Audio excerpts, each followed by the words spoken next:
Hello, everyone. I'm Heidi Carter. I'm one of the customer education trainers here at the ISO, and I'm in the customer readiness group. Thank you very much for joining. We've already had a couple of questions come in about this presentation. It will be linked on our training center later today. So we don't have a link to the presentation right now, but this presentation will be linked to our training center. And so provide a link to that in a little bit as far as where you can find this information. And we will be recording this session and posting that on our training center as well. That takes a couple more days, so this recording will be available in the next couple of days. All right, so this training is going to cover a couple of initiatives, the day-ahead market enhancements, the extended day-ahead market, and the EDAM ISO BAA participation rules, but from a settlement standpoint. So many of you participated in the market version of this class that we had on Monday.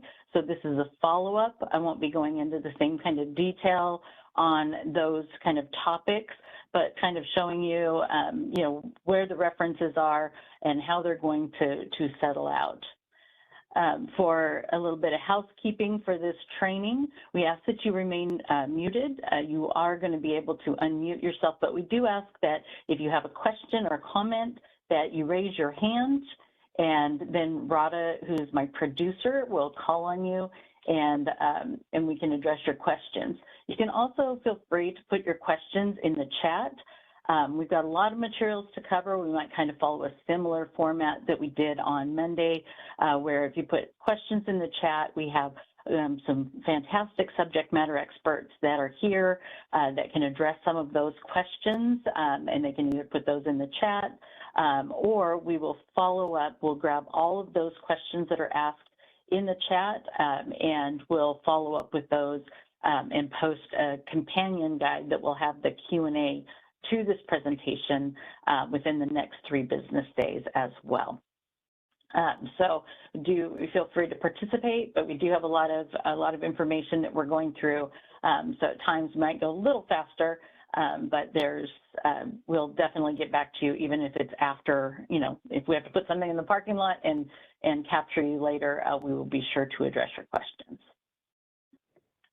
So where are you now? On Monday, you attended the training that was presented by Radha, and it was the EDAM California ISO Balancing Authority Rules markets training.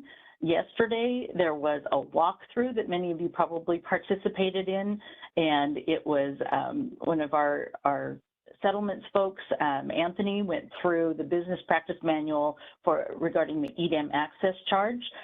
That recording is going to be posted on the release planning page. And today you're here, and this is the settlements follow-up to what you learned on Monday, and a little bit more information, but again, at a high level. Tomorrow, there's going to be an extended day-ahead market implementation workshop. In that, they're going to be talking about the intertie bidding and congestion revenue rights. We will very, very lightly talk on this today, but we won't be really taking any questions. We'll point you to attend that meeting tomorrow. It will also be recorded. That recording will end up being posted to the market participant, the stakeholder page for EDAM. But there'll be a lot more detail that's going to be led by George Angelides and James Lynn. So you get a lot more detail in those. There's also a DAME configurable parameters implementation working group on August 26th from 9 to 10 if you're interested in that. So just kind of set the stage for when we're talking about the different entities, you'll see references as to when a charge code that we're going to be talking, we'll go through some charge codes today, and we'll let you know when those apply, but just to kind of set the stage, just like you saw on Monday, defining roles and responsibilities. When we are talking about the EDAM entity, it's a balancing authority that participates in the EDAM market. And as it states there, the ISO is also an EDAM entity. And Then there's the market operator, the real-time market operator. It's a separate role. And then scheduling coordinators, those are the certified entities that participate in the market through bidding, outage submission, and managing the coordinated operations of its facilities.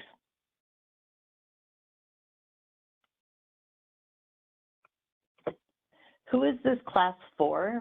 This class, the primary audience is for the settlement staff, for the scheduling coordinators, for the EDAM scheduling coordinators, and for any stakeholders that are engaged in the Western energy markets who want to stay informed. So our WEIM customers as well. And in this class, we're going to be talking about some of the new and impacted charge codes, and just to talk on the settlements timing, payment calendar, also in the context of EDAM, and where to get connected to settlement updates. So just to kind of reinforce, in case you weren't on the Monday call, how are DAME, EDAM, and EDAM ISO BAA participation rules related? So DAME, those are the enhancements that are being made to the day-ahead market. There are two new products that are being introduced that Rada covered on Monday, the imbalance reserves and reliability capacity. The extended day-ahead market, that is expanding our day-ahead market to our WEIM customers to give a broader market footprint to the larger geographical area, to those our adjacent balancing authority areas have the opportunity to participate in our day-ahead market by joining EDAM. And then there's the EDAM ISO BAA participation rules addressing unique aspects of how the ISO BAA is going to participate in EDAM. So just to kind of do a real quick recap on things that Rada talked about on Monday, a little bit more about DAME. It is a series of enhancements that are being done as part of this larger effort, and these enhancements are going to be automatically included in participation in EDAM. So for those of you that are EDAM entities, you're listening in on this, anytime that we're talking about DAME, that's the changes that are happening to our market, our day-ahead market. So by the time you're going live, these will be just kind of how it runs in the day ahead. And like I mentioned, it establishes two new products in the day ahead, the imbalance reserves and reliability capacity. And we're going to talk about those in a little bit. Just kind of a little recap, again, high level of what the differences are between the imbalance reserves and reliability capacity. They're based on different information. The imbalance reserves on historical data, while the reliability capacity is specific to unique trade dates. There's forecasting differences where imbalance reserves is the day-ahead hourly versus real-time 15-minute forecast, whereas reliability capacity is the day-ahead demand forecast versus physical supply that's cleared. There's two different purposes for it. Like you see here, imbalance reserves, that's to manage uncertainty in load, wind, and solar forecasts. And reliability capacity is making sure that there's sufficiency in the supply that is purchased in the day-ahead market. They're both very similar in the requirement type as far as there's an up and down value. So for imbalance reserves, there's up and down reserve requirement, and that's for each hour, and that's for reserves, whereas capacity for the reliability capacity, but that is for each hour. As far as market awards, the imbalance reserves can receive hourly awards for one or both of the reserve types, so up or down, whereas for reliability capacity, and when you're seeing those awards and then when you're seeing settlements, you will only be awarded for that hour in one direction, either up or down.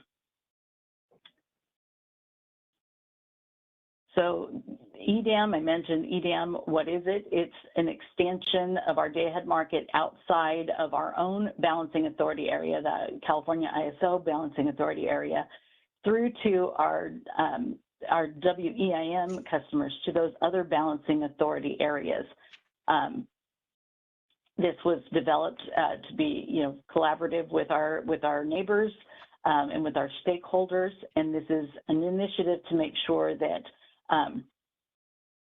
we're allowing the WEIM entities to voluntarily opt in, and then we will be able, the ISO will be able to manage energy schedules and optimize efficient transfers of energy between these balancing authority areas.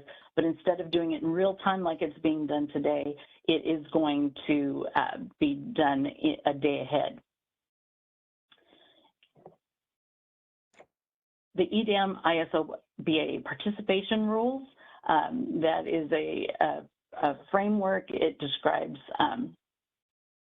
how each BA is going to be able to define its own operational rules, how it's going to participate within the EDAM framework. And so it's, it's a participation framework that is within the EDAM, and it's got specific roles and responsibilities. So Rada talked on those, but they are related to financial settlements. So the big part of the ISO BA participation rules does have to do with settlements. And then there's also the use of the net export transfer constraints. So just like with our services today, we have to settle all of these. So all of the changes that are happening because of DAME, because of EDAM, because of the ISO BAA participation rules, we need to settle, all of these different interactions within the market. So we're going to continue to provide those settlements for day ahead in real time.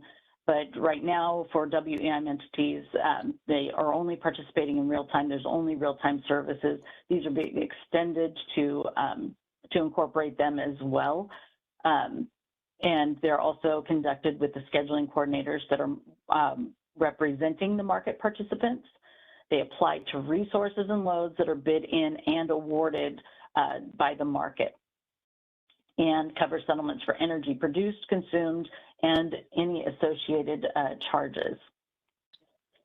We're going to settle directly with EDAM entity SCs for certain transactions, and then EDAM entities can actually allocate their settlements within their own balancing authority areas. So they're going to be developing information, so that detailed information about the allocation of those settlements will be able to be found in the tariff of the EDAM entity. So they'll determine how that allocation works. So there are a lot of new and impacted charge codes. So we're going to talk about the documentation for this. Today's training is going to be at a higher level because there's still a lot of work that our settlements team are really diligently, they're working very hard on it. And so there's a 3-phased market simulation charge code update that is going to be occurring. So there's, it's a little bit, we're giving some foundational information to get you ready for market sim, but there are, if any of you have been following the settlement user group meeting, you probably heard this and are aware of some of the delays as we're continuing to go through the settlement charge codes and validating those, making sure that all the calculations are correct, that everything flows. So there is a 3-phased a market simulation charge code update. It was communicated to the market participants through SUD, and for these first 2 phases, the first one that starts on August 29th, the next one is in early October, and then the third being in November. In these, we'll be providing lists of charge codes that have completed all functional testing, and then the market participants are going to be notified which ones they can validate during market sim. So on the 29th, you'll be able to see which one of the charge codes you'll actually be able to be validating when market sim starts on the 1st. And then they'll continue to roll out. There'll be a new updated list early October, and then a new updated list in November. And that's the final round of code to conclude the full set of the charge code testing. There may be some delays in a couple, but that's the plan to have them all rolled out by November. So for each phase, we're going to publish the updated tech docs for all the impacted charge codes for DAME and EDAM, as well as the configuration output files. And both include the charge codes that we completed the functional testing with, as well as those in process of functional testing. So they'll share as much information as they have available at these time frames.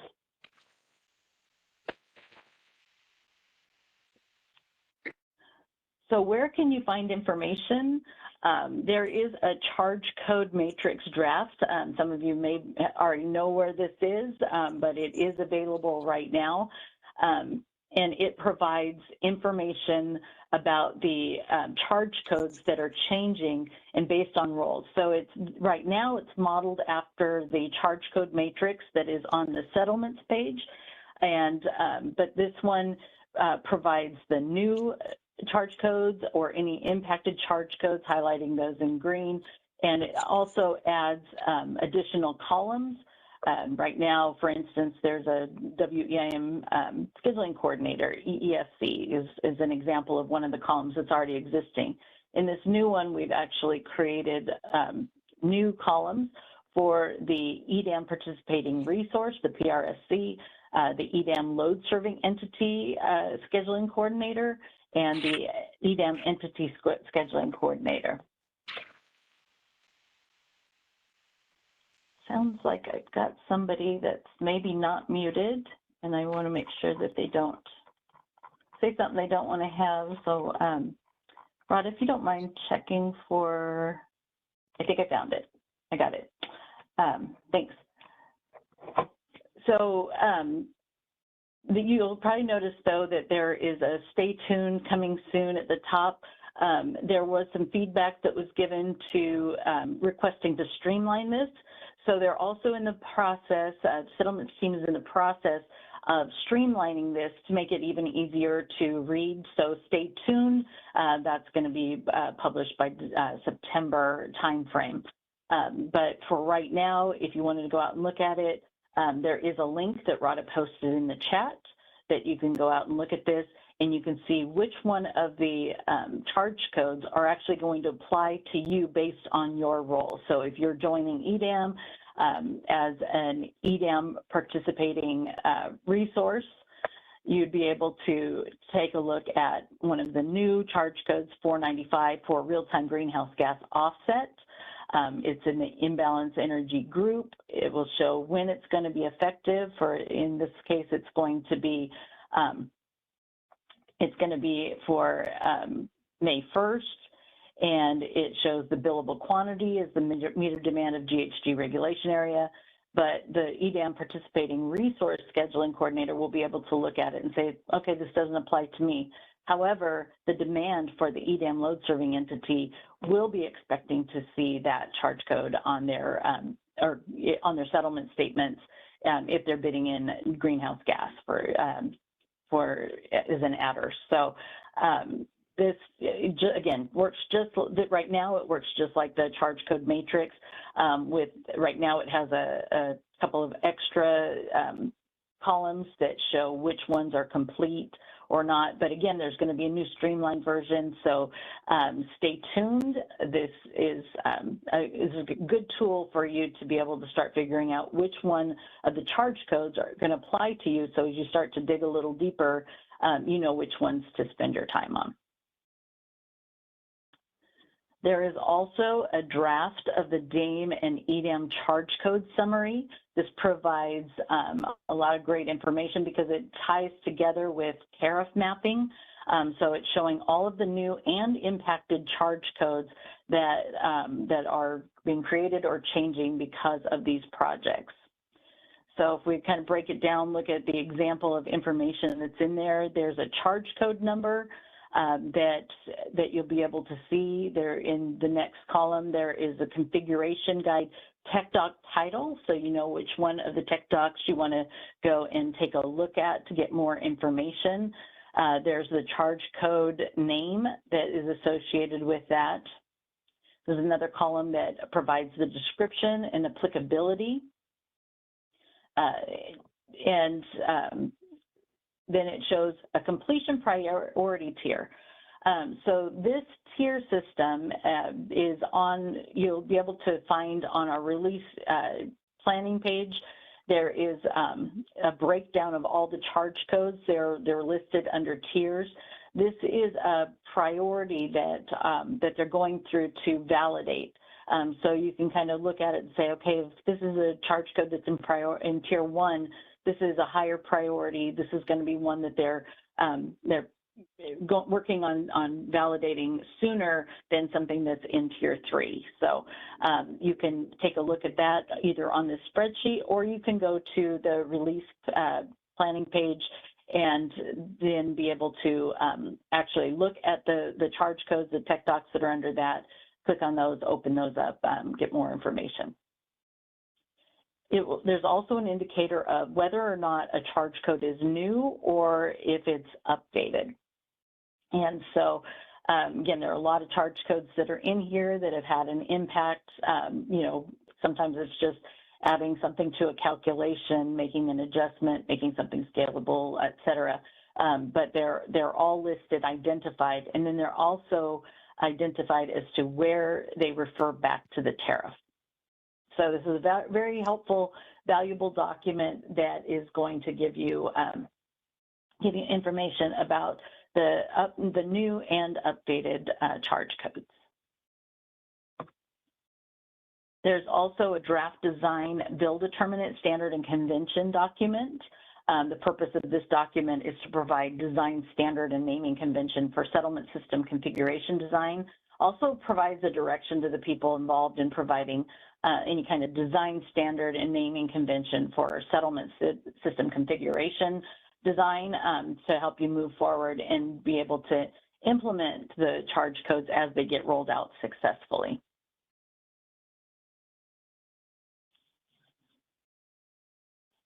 So let's kind of talk about some of the new and impacted charge codes. Again, these are going to be at a pretty high level because they are still being validated, and they're and you'll be able to go through the detailed information through the settlement user group. But for right now, we're just kind of set the foundation, but there'll be continued opportunities to learn more about these different charge codes. So first I wanted to mention that there's Q prime, and the reason I pointed this out is because there are a lot of changes that are happening because of this piece to the calculation. And what it is for is to accommodate for the expansion of the day-ahead market to include adjacent balancing authority areas participating in EDAM. So several of those settlement calculations, they've been updated to include Q prime, and that allows applicable balancing authority areas to be represented in settlement calculations. And so you'll see this, throughout in different charge codes. So I wanted to point that out as a separate, thing to look for, kind of set the stage for that. So first we're going to talk about the grid management charges. So there are some changes in that area. Grid management charges, they're the fees that are charged by the ISO to cover the cost of managing and operating the electric grid. So we make sure that electricity flows reliability from power plants to homes and businesses. And in order to, keep our lights on, to be able to maintain that, there are operating costs that we do have. So, so we'll kind of talk about some of those here. So charge code 4512, that is a grid management charge for the Inter-Scheduling Coordinator Trade transaction fee. And it contains these activities associated with accepting, processing, and validating day-ahead and 15-minute market IST schedules. So this is an example of where that Q prime to ancillary service inputs has been added, and it's summing over the Q prime for the outputs. There's, for the bid segment fee, 4515 change.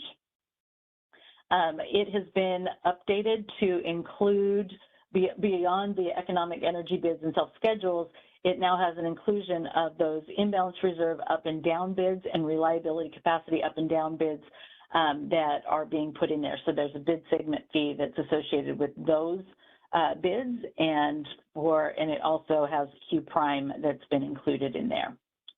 For 4560, the grid management services charge, this one applies to the ISO and the EDAM BAAs. And it's looking at the sum of the scheduling coordinator day-ahead energy schedules, the ancillary service and provisions, the specific real-time imbalance energy dispatches, plus what's being included in here are the imbalance reserve awards, the reliability capacity awards, and Q prime. So something to note is in the first 5 trade years of EDAM activation, a transitional load ramp-in mechanism is going to apply to the EDAM load schedules.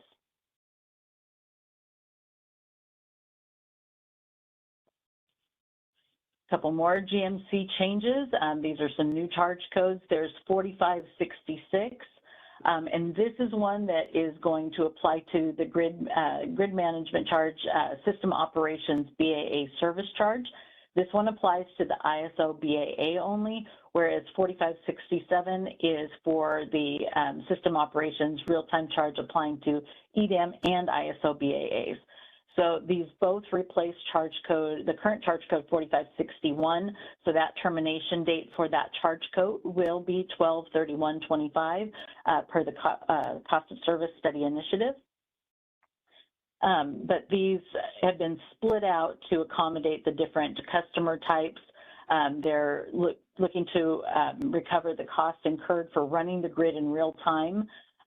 For the ISO BAA only. It also, for 4566, what's different for that is that it incurs the transmission planning, summer coordination, and planning coordination costs. So part of that being inside of the ISO BAA.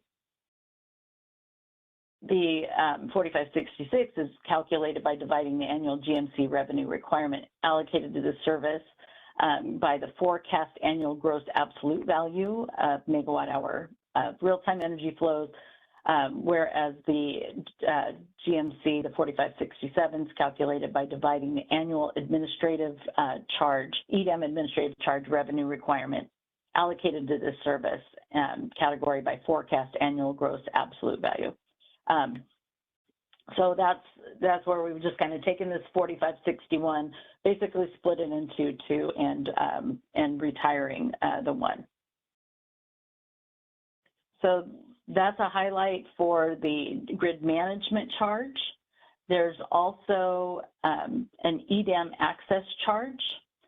And just a real high level on this, because as I mentioned a little bit earlier yesterday, Anthony took everyone through a walkthrough of the BPM, and that is going to be posted on the release planning page, that recording in his presentation. So, but at a high level, there are 2 charge codes. There is the collection and the payment. 8322 does apply to the ISO BAA as well as the EDAM BAAs. And it's the EDAM access charge, the product of the BAA gross load, and each BAA EDAM access charge rate derived from the EDAM recoverable costs from the other EDAM ISO BAAs that need to be recovered from this BAA gross load. The payment applies to ISO BAAs and EDAM BAAs as well. It is the BAA EDAM recovered cost from the other BAA's gross load, and there's an upstream tool for the submission of data is needed for the ISO to calculate each one of these EDAM access charge rates. That's a work in progress. So again, take a look at the video once it's published. It will be there, probably by the end of the week, and you can get a lot deeper into that. Perfect. And Radha just put in a chat in that she did put a link to the release planning page where that's going to be posted. The presentation is already posted. Thank you very much for adding that link. And as she's confirmed, the video will be posted before the end of the week. All right, so I see that there are some questions coming in on the chat, and I also want to thank Radha and Tyler, our subject matter experts, for answering those on the back end. As I mentioned before, as questions come in on the chat, then we will collect all of those, add those to a Q&A document that will be posted along with this presentation and the recording on our ISO training site. All right, so imbalance reserves. Some of you may remember from the Monday presentation that we talked about what they are. So they address the expected range of load and supply uncertainties between the day ahead and the real-time market. And so there are hourly evaluations determining what energy is needed for each trade hour. That's for the imbalance reserve up. Commodities reserve capacity above the day ahead schedule that must be available for dispatch in the real-time market to meet the demand forecast, plus the upward uncertainty. And then for the imbalance reserve down, those are commodities reserve the capacity below the day ahead schedule that must be available for dispatch in the real-time market to meet that demand forecast plus downward uncertainty. So if you want to learn more about that, I encourage you to go back and listen to the training from Monday, because Radha took you into a deeper dive on what the imbalance reserves are. So, but I just want to kind of recap it to set the stage, because then which are the settlements that apply to the imbalance reserves? Because again, as part of DAME, this is one of the products that is being introduced. It's having a significant impact on the settlements and the charge codes. So for imbalance reserve up, there are 3 charge codes. There's the day ahead imbalance reserve up settlement, the day ahead imbalance reserve up tier 1 and tier 2 allocations. They apply to both the ISO and EDAM BAAs. And they are resource specific. And they are for those awards that were awarded at the IRU market price. And so we do settle with the load serving entity that opted true up of overlap resource adequacy usage. We'll kind of walk through a high level of what that is here in a couple of minutes. There's also the financial advisory settlement of the transfer system resources, the TSR, imbalance reserve up awards that are part of this. There's the BAA IRU costs that are calculated as the product of the BAA IRU requirement, less the BAA IRU surplus variable and the IRU requirement market price. The portion of costs associated with increased supply needs associated with the FMM supply intertype deviation caused by the resource-specific capacity not supporting the day-ahead portion, as well as the load uninstructed imbalance energy. And any remaining costs that are not allocated through the Tier 1 allocation are going to be allocated to meter demand less the balance ETC TOR, the existing transmission contracts and the transmission ownership rights.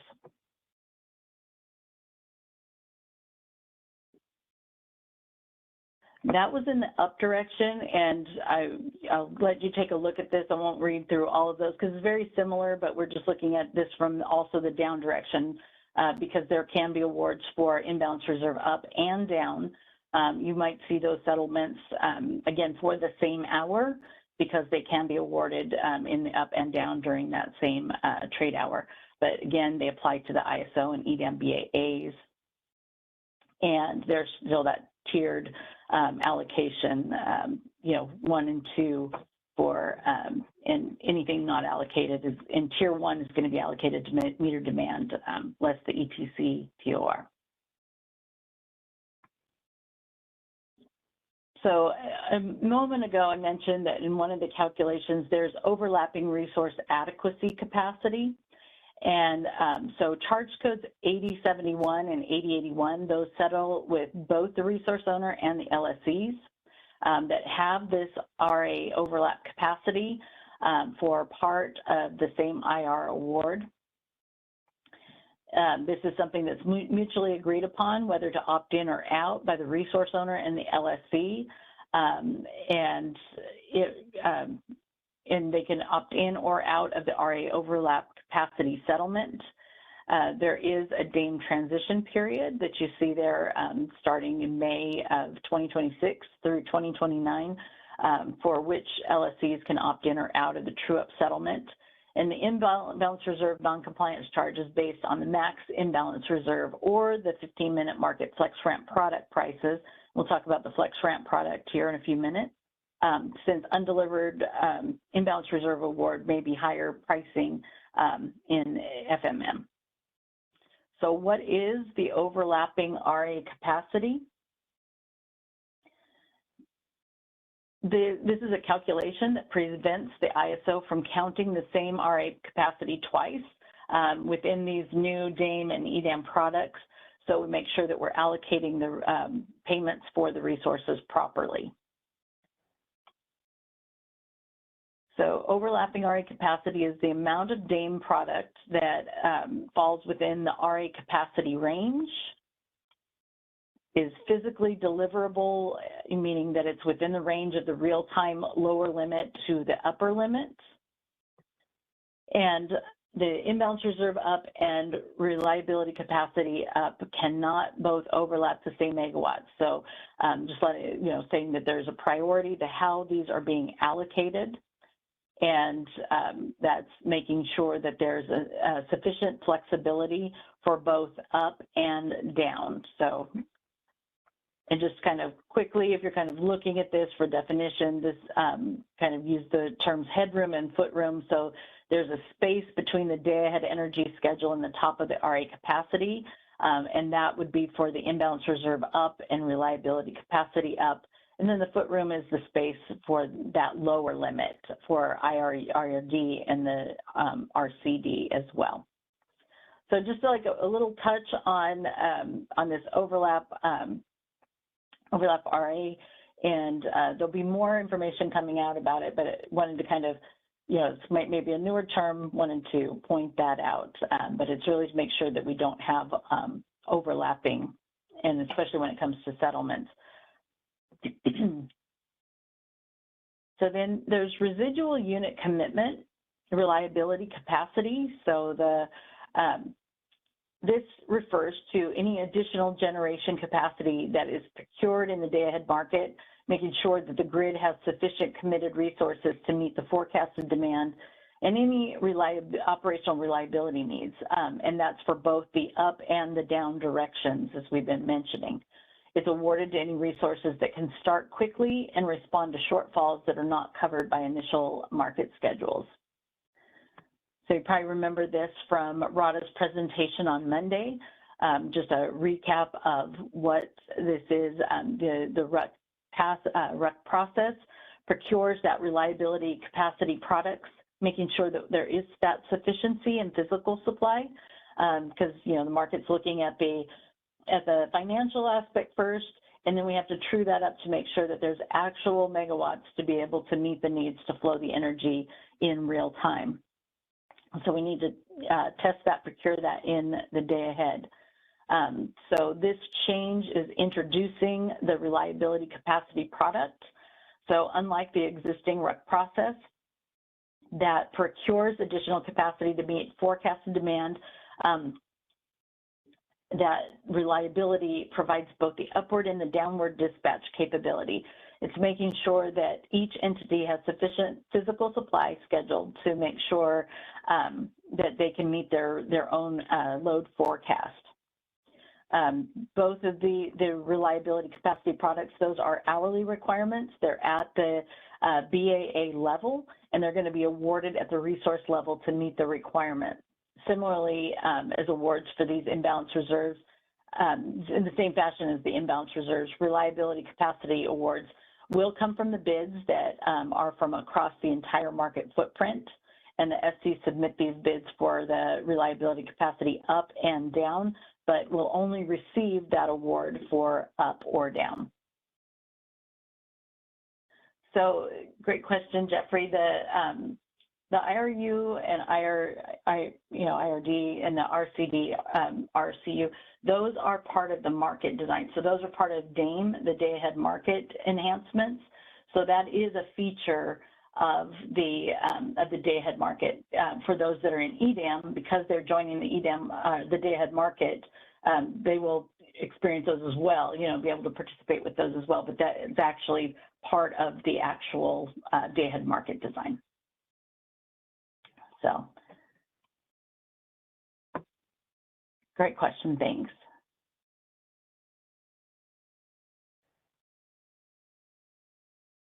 All right, so what are the charge codes that are associated with this new product?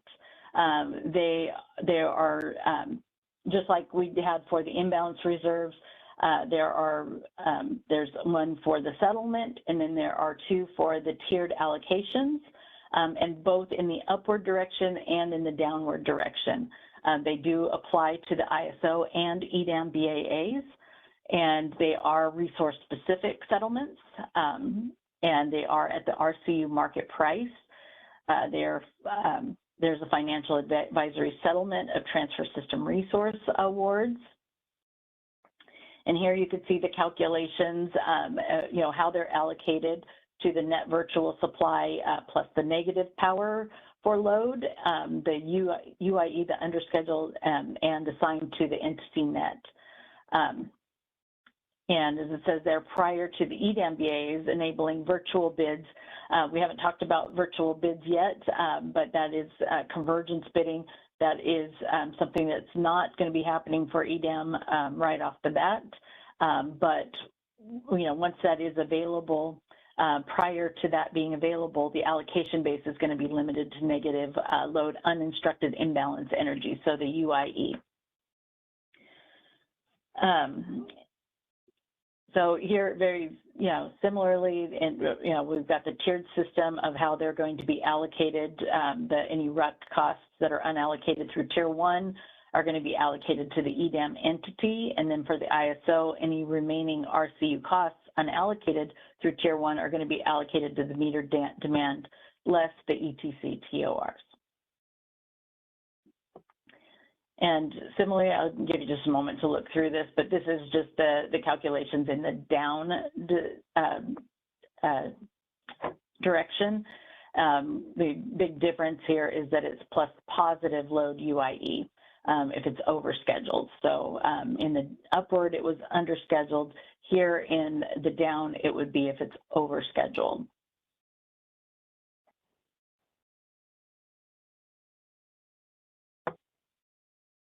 All right, so the day-ahead resource sufficiency evaluation. And, oh, sorry, I see, before I go into that, I see a hand. So Ken, go ahead. Hi, yeah, if you could go back one slide on the second tier allocation. We discussed in the Track 5 that any costs not allocated through Tier 1 are not just, sorry, maybe I'm reading it wrong. ISOB, yeah, the second to last bullet, that those costs are allocated to meter demand, and that includes all scheduling coordinators, not just the EDAM entity. I'm going to rely on the result of the discussion that we had in Track 5. So I sense a disconnect is what I'm trying to point out. Okay. I don't know if I have a subject matter expert on the call that will be able to respond to this. And if not, I'll take that back and we will make sure that we get this trued up between what's being talked about in the Track 5 calls and what's here. But I don't know if I have a subject matter expert. Was there a similar slide further back for imbalance reserves? Yes. So did that one, I guess, what did that one say then? We can go backwards a couple more. Go back real quick here. Okay. All right. This one's for up. Did you want to look at up or down? They're kind of parallel. Same, yeah. Yeah. So the last bullet there, what the way the discussion went in track 5 was that the tariff language for both imbalance reserve and reliability capacity was practically mirrored. So the second tier couldn't be different between those two products. So at one time it was uncertain. So, maybe the slides were created during a point in time before we'd actually finished having that conversation. But if we could follow up on that, that'd be great. Thank you. I'll definitely follow up on that, and we'll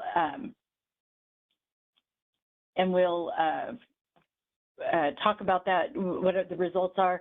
We'll make sure to get back with you, and we'll make sure to talk about that in one of the upcoming sub-meetings. So the next sub-meeting, we'll make sure to address that. Okay. I do recall James saying that a clarification FERC filing might be required at some point. And I'm not sure whether that's happened or not yet. So again, it might be still kind of a work in progress, but. Okay. Yeah, and I'm glad you brought that up, Ken, because like I said, we tried to keep these a little higher level because there is still validation, there still are discussions going on. So there may be times where it's like, yep, our slides have not caught up with the discussions or the filings and those kind of things. So so thanks for pointing that out. Yeah, that never happens to me. No, never, no. We're all right in alignment, right? Heidi, I can give a brief response. Here. So if you see the configuration guide, if it says excluding or only applies excluding WM only BA, that means that we're only applying the allocation to the EDAM participants, not the WM only BA. So both for the IR and RC tiered allocations, we have those exclusions. So it will basically apply. When you see meter demand, there's an additional filter, not to include the WM on the BAs. According to that, then the slide we're looking at right now is correct. And then if you go back to 41, that would indicate that second to last bullet on slide 41 doesn't jive with what Melchor just said. Yeah, what does it say? Yeah, we didn't clarify this further, but there is a restriction. We can give you information, and I think we have it in the configuration guide, so I will definitely be able to get back to you on provide. Yeah, well, the configuration guide is downstream a little bit of what ultimately solved the conversation, which was the tariff language. So. Oh, yeah. We did have to do some cleanup for the tariff language. So I think what you've been discussing with in track 5 are being captured.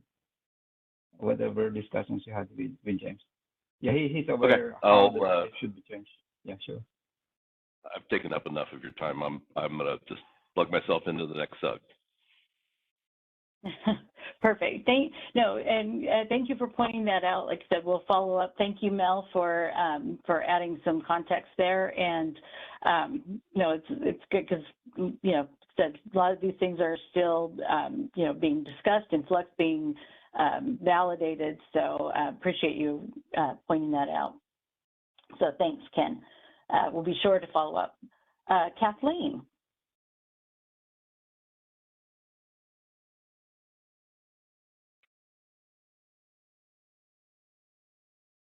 Like you're still muted. Looks like I'm unmuted now. Can you hear me? All right, I can hear you. Excellent. Hello there. Hey, thanks so much. As always, I love your training. And this was so I have a follow-up question to that, and I'll announce myself. Protocol Kathleen Colbert from Vistra. On the regulatory side of the Vistra team, I did want to follow up and ask a clarifying question because. And I'll show my hand, but I don't know what track 5 is, and I was wondering if you could give a time. I kind of hear this as there is some conversation going on that like a regulatory person should be plugged into, and I'm just going to completely show my hand, Heidi, that I have no idea what it is? Could you explain? No. Yes, absolutely. Sorry about that. Track 5 is part of the discussions when the individual onboarding entities are discussing kind of like how this is going to impact their system. So this is part of the onboarding. When an entity is onboarding into the ISO, whether it be for WEIM, whether it be for EDAM, there are different tracks that are designed where we talk about, the overview, the coordination of the meeting. We talk about contracts that they have to sign in track 2. In track 3, we go over some of the technology. There's track 4, there's track 3 and 4, kind of the technology part where it's like modeling and making sure that everything is connected up. Track 5 is where there are market discussions, market settlement discussions, so that the onboarding entities are understanding what these are. So I don't think policy is really being discussed in that part. Yeah, anything that would be more, that would be public, but it's more just, and then track 6 is part of training. And so it's just making sure that the entities are well prepared to go into, into EDAM. And so it's just more of the clarifying of this information as they're building their systems and making sure that, things are talking to one another. So thank you so much question. for explaining that again. I can see the flow chart in my head for the EIM onboarding as you said that. And so that was really, really helpful to get like reality check. I feel like we use track phases a lot and I got a little confused. Thank you for your time. Oh, yes. Sorry, thanks. Great question. Thank you, Kathleen. All right. Ken, did you have your hand up again, or is that up from before, or? Oh, no, let me put it down. There we go. Okay. All right. Thanks. Great questions, everyone. Appreciate this. And yeah, thanks for like I said, things are still changing, so stay tuned. And we do, even though there are individual track meeting, that are more, individual for the customers, anything that comes out of that, would still be talked about publicly. So, all right, day-ahead resource sufficiency evaluation. That's another new to the EDAM is the daily resource sufficiency evaluation. It's happening for each BAA. Right now, we have this in real time for the WEIM entities, but this is now being extended to the day ahead. So what it's doing is making sure that each one of the entities that come into the right now in WEIM, that each entity is coming into the next operating hour whole, not leaning on the system, making sure that they can maintain balance within their own area, that they have, like I said, that they're not going to be leaning on their neighbors. We're extending this into the day ahead for EDAM, but it's going to be looking over a 24-hour horizon now. So it's looking out a day in advance instead of just an hour in advance of each real-time hour. So each one of the BAAs, they're going to be offering supply. It's going to be evaluated against the demand forecast, the imbalance reserve requirements and ancillary service requirements. And they're going to be actively involved in the RFP process. This is for, again, the EDAM entities looking at their balancing authority areas and making sure that they can pass this sufficiency test. It's making sure that we have enough supply to meet our next day's obligations. As part of EDAM, now you're in a bigger pool because you're in the ISO's day-ahead market, and we're part of that pool as well.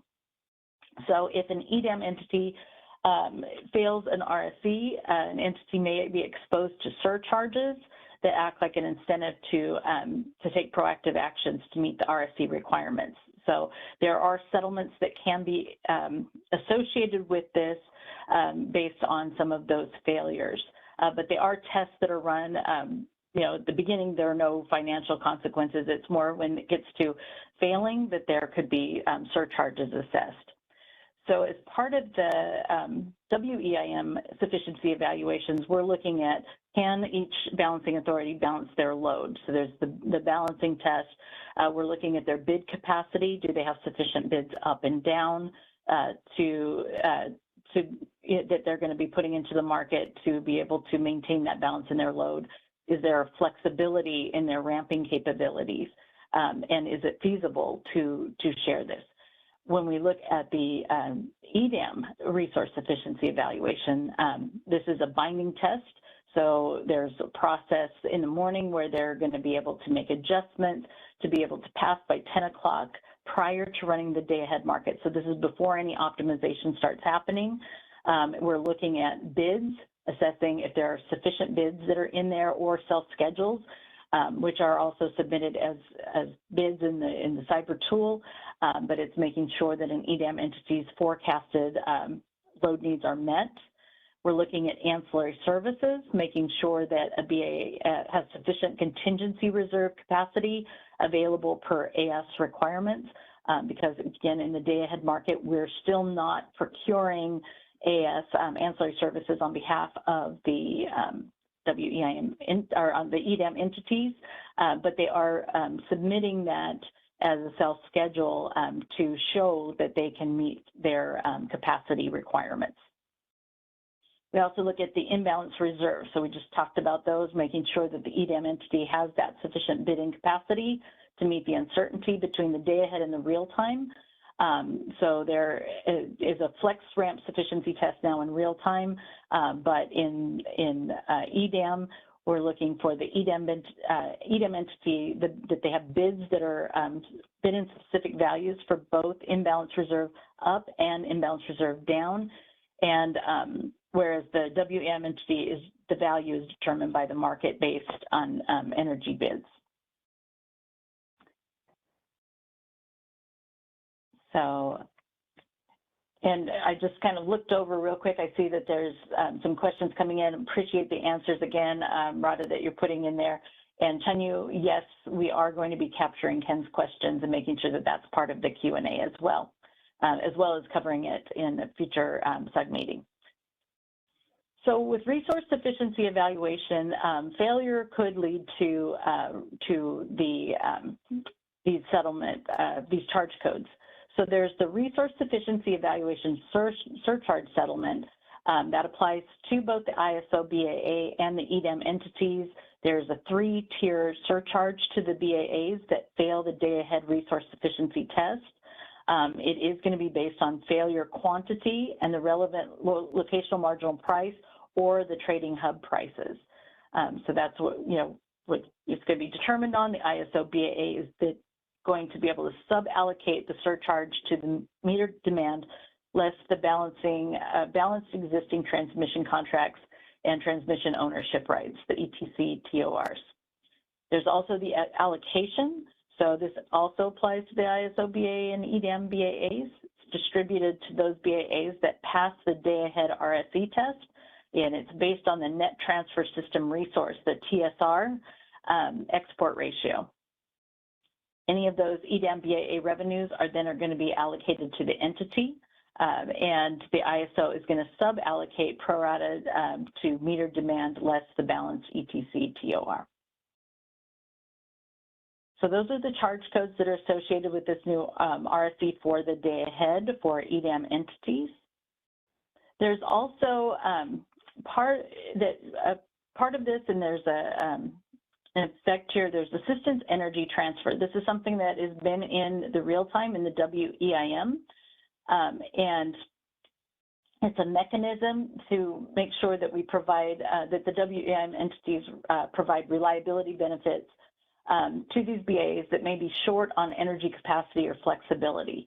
So it's something that can be opted into, allowing the grid operator to import or export electricity between the regions during emergencies or shortages to make sure that they maintain their system reliability and any kind of balance, providing access to the surplus energy from other participants in the WEIM.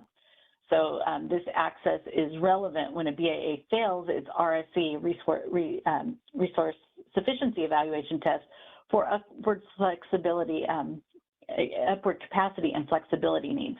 So this has been something that has been introduced in the WEIM, and it's actually, there's now a new process that is being expanding on this for the tag and resupply test. So it all kind of feeds together with the resource sufficiency evaluations.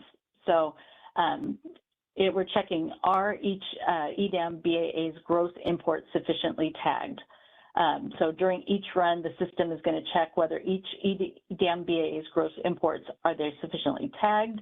And if they're found to be under tagged, then there's going to be a bid resupply test that's triggered at T-minus 5 hours, so 5 hours before the real-time hour. This test makes sure that the BAA has incremental energy bids that are in above their day-ahead market schedule, and that they have enough imbalance reserve or reliability capacity awards to cover a shortfall. These results are then fed into the real-time market resource sufficiency evaluation, and it influences whether a balancing authority area can remain in the WEIM resource sufficiency evaluation pool and continue benefiting from shared uncertainty and reserve diversity. So again, the assistance energy transfer, so I'm going to skip to this one because that slide should have been removed.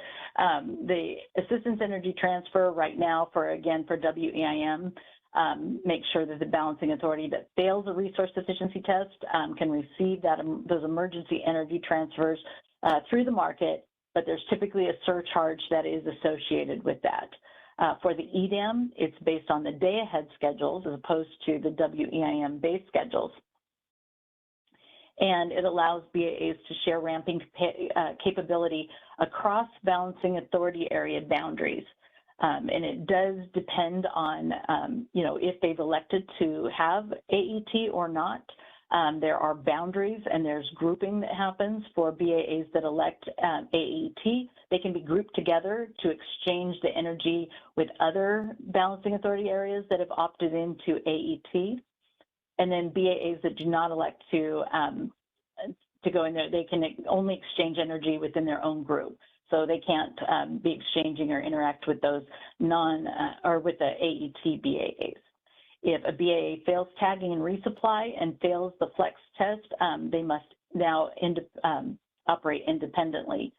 So I won't really go into this in a lot of depth, but this is kind of a diagram that we've shared that kind of shows how this all ties together, where an EDAM entity goes into a pool and do they pass or not, with their tagging. If this needs to be triggered, if they don't pass, then they get assessed. Do they have enough flexibility up?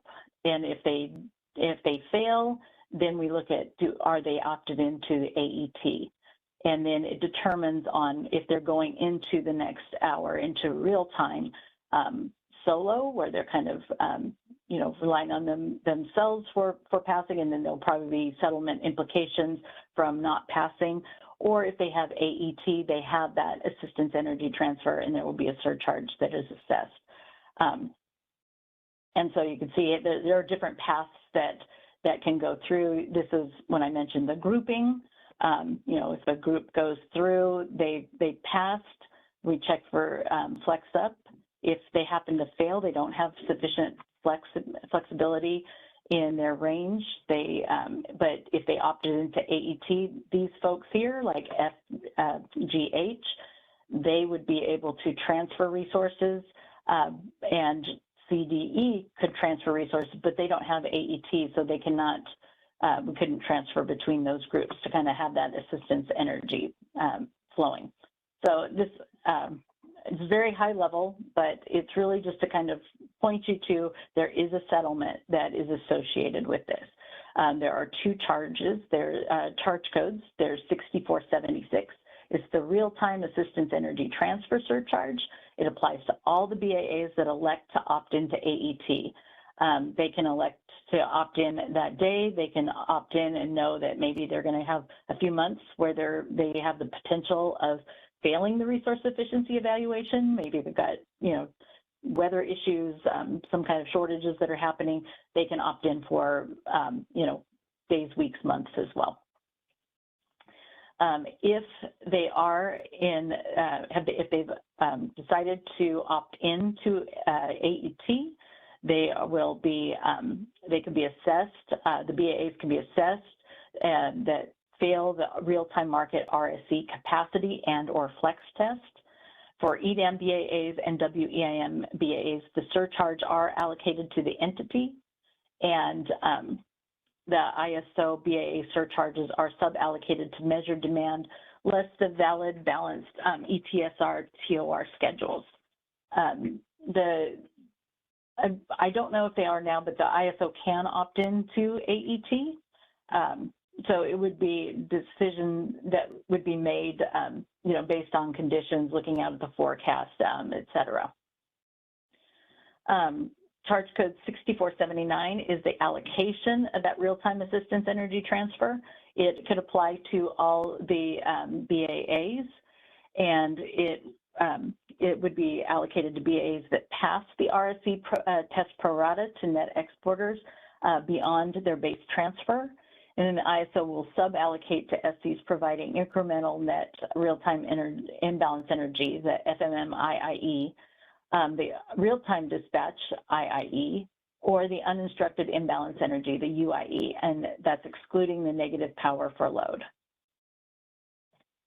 So those, if you're in settlements, you see these charge codes, you will know that that was because someone made the decision for your entity to opt into assistance energy transfer, and that got triggered for one of these reasons. All right, transfer revenue.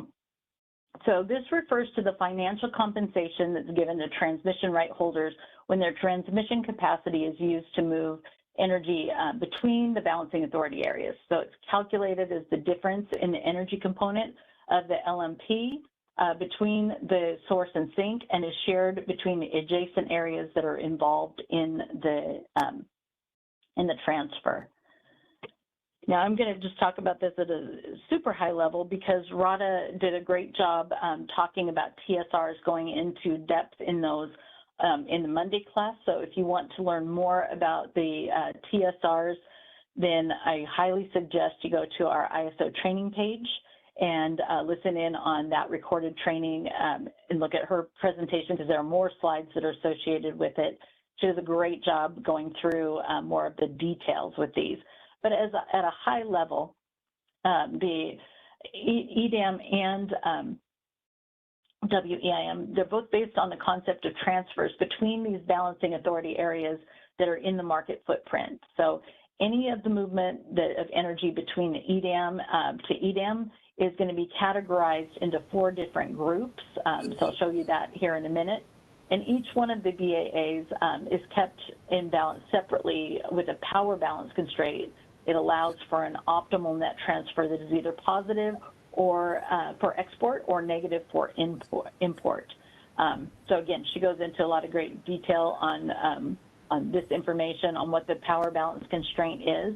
A couple of nuances for those of you that are in WEIM or familiar with WEIM, and you've heard the term ETSRs, the Energy Transfer System Resources.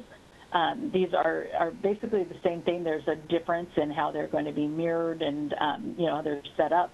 But for EDAM, their energy, their transfer system resources, the WEIM, as you see here, contains energy only. So they're set up for energy only. But with the TSR, we took the E off because we've added capacity in there. Sounds like somebody. All right.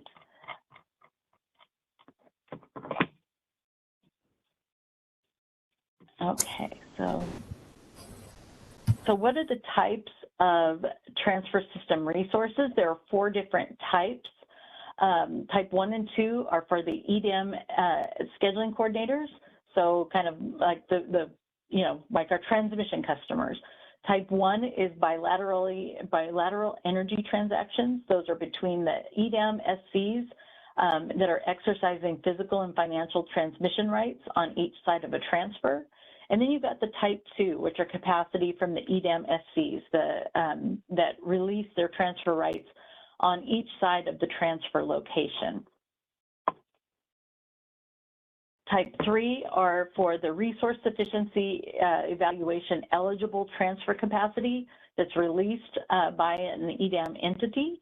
So we just talked about RSE, so you see where things are starting to tie together and how they can have impacts and relationships between the products and also through settlements. This capacity can be used towards the resource sufficiency evaluation. And then for type 4, those are non-RSE eligible transfer capacity that's released by an EDAM entity. So this capacity is not going to be able to be used towards passing the RSE.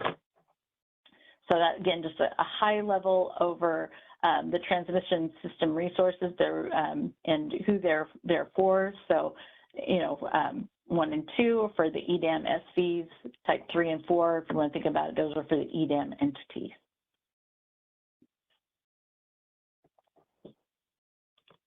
So except for the type 2 transfer capacity releases occurring before 9, the transfer revenue is generally split evenly between the EDAM entities on each side of the transfer. So now we're starting to talk about how this is going to be allocated for custom revenue splits for different revenue sharing ratios. Those are specified in the master file. They are going to be based on the BAA pair, the intertie, and direction. And that ratio is going to override the default even split. For the revenue distribution to EDAM SCs, each one of the EDAM entities is responsible for distributing its share of the transfer revenue to its EDAM SCs in accordance with its OAT. So what is this going to look like in settlements? So there are 4 different settlement charge codes that are associated with transfer revenue. 8011 is the day-ahead imbalance reserve transfer revenue settlement, and 8411 is the day-ahead energy transfer revenue settlement, while 8811 is the RUC reliability capacity transfer revenue settlement, and 8470 is the real-time energy transfer revenue settlement. This calculation is done of the transfer revenue at each one of the transfer locations. The distribution of transfer revenue is to associated balancing authority areas. So the default ratio on that is 50-50. Any suballocation of TSR type 2's transfer revenue is going to be allocated to SC that release the schedule, and for the EDAM BAAs, transfer revenue is going to be allocated to the entity. For the ISO BAA, transfer revenue is suballocated pro rata to measured demand as per section, you see here, 1135.2.1.2, and that's going to be less the ETC TOR direct allocation for day ahead and real-time energy only. There's a no pay that applies for imbalance reserves and reliability capacity transfer revenues, and it's transfer revenue less congestion. So for these TSRs, if you see these charge codes here, you'll know that that's what they're relating to, is for that those transfer types, those transfer system resources that are sharing that energy between the balancing authority areas. All right. And I had a question come in. The slides are going to be made available, just as a reminder, but they'll be available later today. They'll be on our training center, and then the recording will be posted in the next couple of business days as well. So thanks for the question. And I saw the one about type 3 TSRs. Can they use firm, PTP, or NITS? And I'm going to rely on a subject matter expert to get to that one, so thank you. All right, flexible ramping product. So flexible ramping product is a market mechanism. It's made to ensure grid reliability by procuring any additional ramping capacity to manage the forecast uncertainty and rapid changes in net load. This would be especially done during any kind of steep load transitions, like those that are caused by solar generation drop-offs at sunset, It helps maintain system balance by securing resources that can quickly ramp up or down in real time to meet those demand fluctuations. So these charge codes are the ones that are used to settle and allocate those costs that are associated with this ramping capacity with any forecast deviations and uncertainty. It's done for both the real-time and the 15-minute markets and includes the energy imbalance market transfers. So here Heidi, you see there, yes. Could we interrupt yes. for a second? I'm sorry. Chunyu has a hand raised. It may have referred to a previous section, so I wanted to check in with her on that one. Sure, thank you. Go ahead, Chunyu. Yeah, thank you, Radha and Heidi. This is Chunyu from PG&E. Can you go back to a couple slides, refer to those charge codes for the TSR? Yeah, so we have some question here. For 8011, 8411, 8811, and 8470. So we know those belong to the TSR settlements. On the metric, the CAISO published for the settlement metric, those as categorized as TO. Can you guys elaborate a little bit on that? Because we still try to wrap our head on how this is going to apply, if this apply to TO, how this is going to apply to PG&E. Okay, do I have one of my subject matter experts that can answer Chunyu's question about how these will apply to a TO? For transmission, if you have released under type 2, then you can have direct settlement with the transmission owner that released the transmission rights for the type 2. The TSR, I believe it's defined on the BAA level. The TSRs are individual resource points, so they're resource pairs at the borders. And so you can have direct settlement with the transmission owners for those released rights with the type 2 association.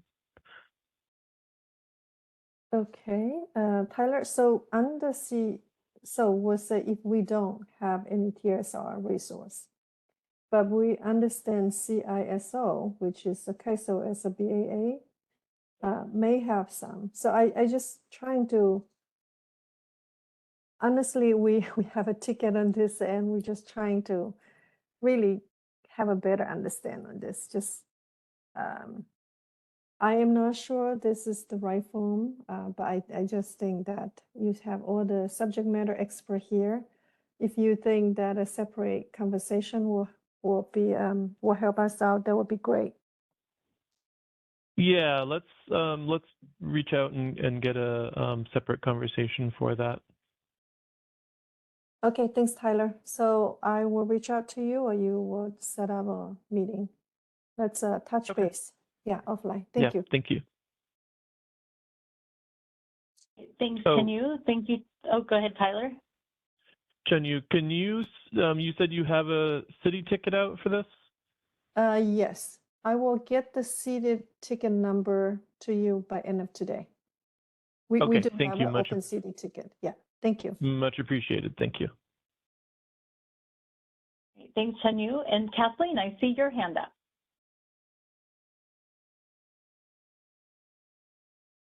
Yeah, great. No, thanks. This is Kathleen Colbert from Vistra. I guess I just wanted to chime in and clarify and add support that I have a similar question. So I was hoping that whatever is discussed would be discussed kind of in a more open implementation conversation, if that's all right. I wanted to make that ask. I guess I could also clarify when I think I have a similar question, it's because I thought I heard Chunyu acknowledge that she was from Pacific Gas and Electric within the CAISO BAA. And so I would think the same answer applies to all scheduling coordinators within the CAISO BAA if they're I would hope that you could share it broadly. And if I misheard and it's Portland General, happy to hear that correction as well. But yeah. You were correct, it's PG&E. And Tyler, can you address that? Is there more that we can go into now? Is this to address these questions, or? And I mean, Tyler, I can frame it. I represent a generator scheduling coordinator, right? Not a load serving entity scheduling coordinator. And a part of this assessment is like what's changing, not changing for those that are located within CAISO. I wasn't anticipating any of the transfer revenue settlement charge codes having an impact on at least the Gen SC. What I hear you debating is whether or not it's going to show up for an LSE SC, but that seems a little confusing and is new news if that's the case. Right, and I think this is where any discussion that we end up having, I think we'll make sure that it gets circulated more broadly across our market participants. But I do want to be able to have the right SMEs on. This isn't just a settlements involvement for this case. No, that makes perfect sense. And it kind of harkens back to, I think, my earlier question about where's the venue for the discussions. If it's going to be in a settlement user group, I mean, this actually does sound like it raises the level of a change in the policy. I'm not adverse to having that at a settlement user group as long as we are transparent about that and that the regulatory policy folks know to attend those meetings when policy discussions are happening. But if the CAISO can help make sure we do know which of these more implementation meetings are tackling something like this, which is truly not an implementation thing. It's a question about settlements and who's impacted by them, which is more of a design feature. Just make sure that we're aware so that we can attend. I'd appreciate it. Understood. And Kathleen, do you have a city on this as well that we can note?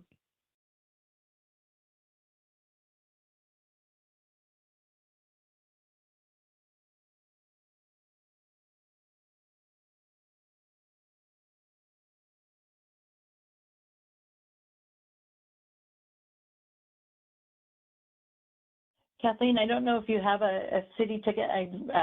If you do, if you want to go ahead and put that in the chat, but if not, we'll definitely take note of your question and make sure that I'll follow back up with Tyler and we'll kind of figure out where the best place to talk about this is, who are the right subject matter experts, where this needs to be funneled. So, thanks for bringing this up for both of you so that we can have a deeper conversation about that. All right. I see Radha's hand, and I also see Uma. So, Radha, did you have? Well, let's let Uma mention what she would like, and then I have some other context that I'd like to share as well. Okay, perfect. Thank you. Go ahead, Uma. So, hi, good morning, everyone. Chinyu and Felda, we have provided a response to the ticket. Could you please review this and let us know if you have any further questions? And I'm sorry, Chinyu, I spelled your name incorrectly in the chat. Sorry about that. Right. It's okay, Thanks, Uma. We'll review the response and then follow up with you and Tyler if we have further questions. Yes. Okay. Thank you. Thanks, folks. Hi, folks. This is Radha. I just wanted to share briefly a little bit of context related to these transfer system resources that I think may help with Kathleen's question about inside the CAISO and generators inside of the CAISO. So here at the CAISO, in the CAISO BA, we access and use transmission differently than they do in other EDAM entities that are now joining. So here in the CAISO BA, we have the TAC, and we have the way that we historically manage that will not be changing. With other balancing areas, they have different constructs to where they have transmission that is purchased ahead of time and then used. And so these transfer system resources, or TSRs, we kind of touched on Monday's session from an EDAM SC perspective in a construct like that. We talked about that a little bit on Monday, but I just wanted to share that, you know, this transfer allocation of revenues is primarily to when you're saying PG&E here in the CAISO BA, we're talking about them as a PTO or as a transmission provider in that specific role. And that is what this kind of falls under. Hopefully that helps a little bit. Some of this TSR setup is to help accommodate other types of ways transmission is purchased and allocated in balancing areas outside of the CAISO BA. And so that's kind of more where this focus is at. I don't know if that adds any more clarity or provides further confusion, but I thought I want maybe that would be helpful. Kathleen, I see your hand is raised again. I'm not sure if you want to reply as well. No, I think it's helpful. Thanks, Radha. I think what you just described is part of why I'm confused, because the core, and I will go look back at the tariff language and remind myself, but my recollection is that there was no direct settlement with the PTOs discussed and included in that design, but I'm hearing you talk about direct settlement, which seems inconsistent with the rule set. So I'll take my homework assignment back and remind myself of the rules, but I think that's why I'm calling this more of like a policy discussion.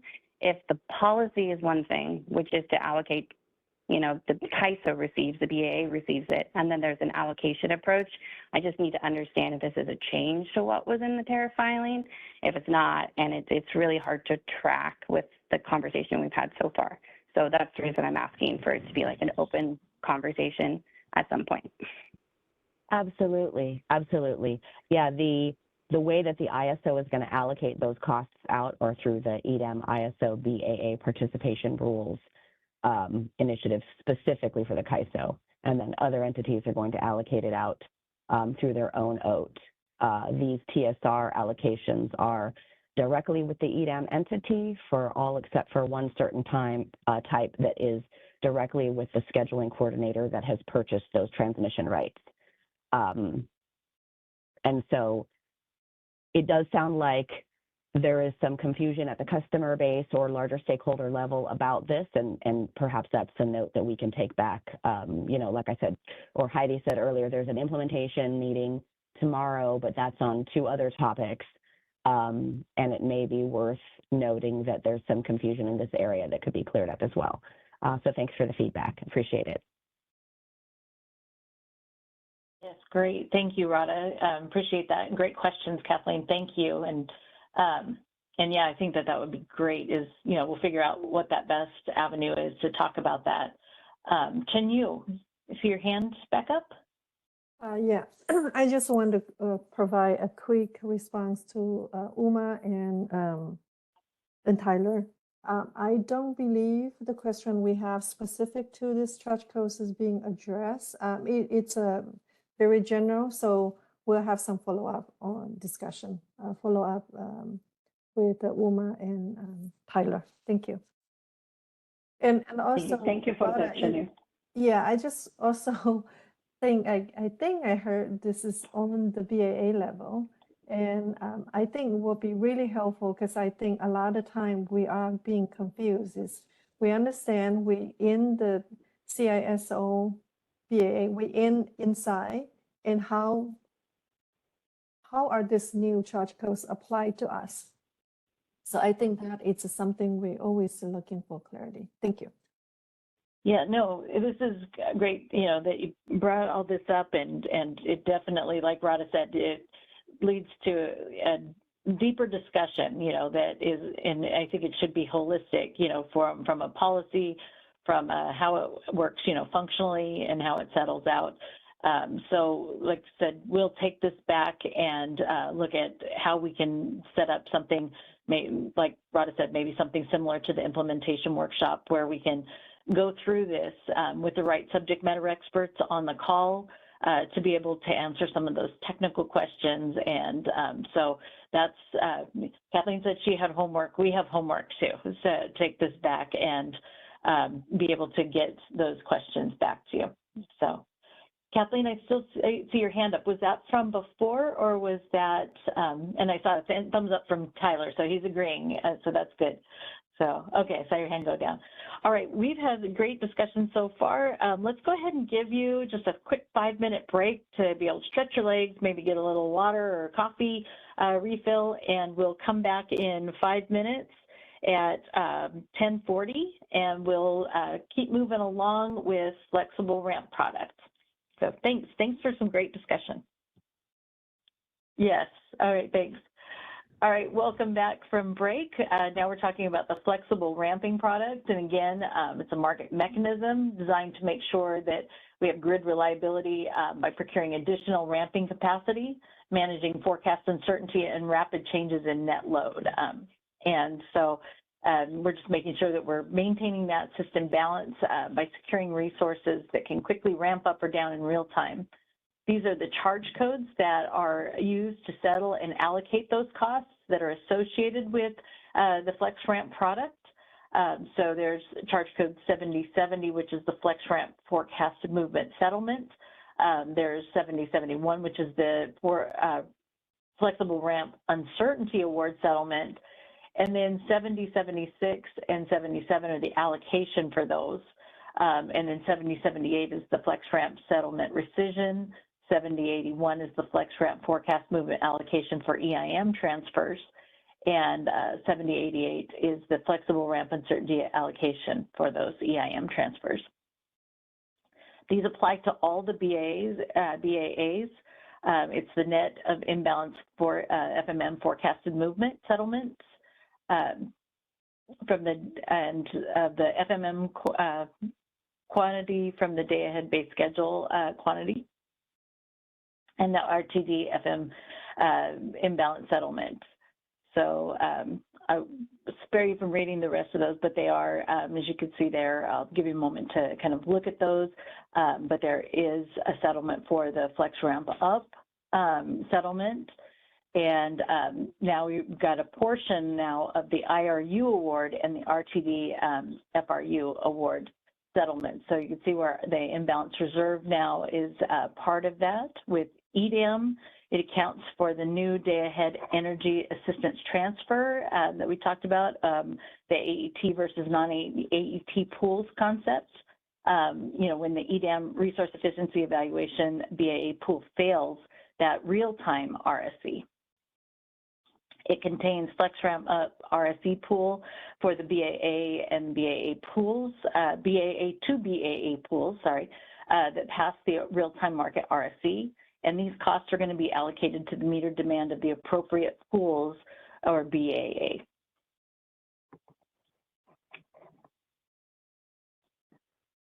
So there are also charge codes that are being changed because there are changes being made in the GHG model with the changes with EDAM.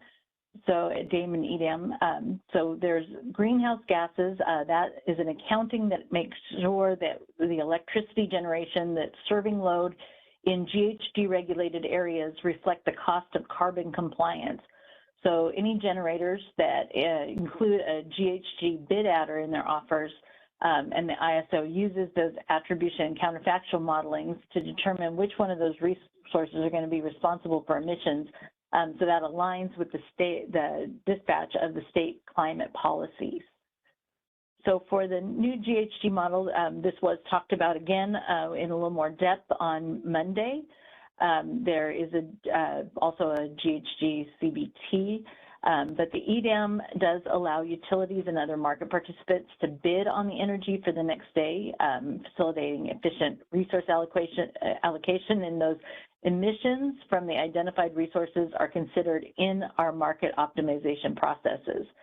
So for GHG regulation area boundaries, those are determined by the state mandates rather than the BAs. So we've been talking a lot about the balancing authority and their areas, their BAAs.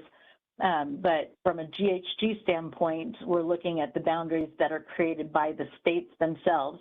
And with the changes that that are going into effect, we have identified 2 GHG regulation areas that are going to be implemented with the implementation of DAME EDAM, and those are California and Washington. But we do have a model that we've created that is now scalable. It's ready to accommodate multiple non-overlapping GHG regulation areas as additional states start to adopt diverse GHG regulation policies. So, big changes that there are going to be now 2 areas that entities can bid into for GHG regulation, no longer just California, but also Washington. The charge codes that are going to be used in this accounting for the day-ahead greenhouse gas. So this has already been a thing with with real time, but now it's a day-ahead greenhouse gas. This in 8310, the day-ahead greenhouse gas emission cost revenue, it's going to apply to the ISO BAA and EDAM BAAs, and payments to the resource with GHG obligation at the day-ahead GHG marginal price by the GHG region. For the offset, which is 8315, that's the GHG neutrality is allocated to the GHG region's metered demand.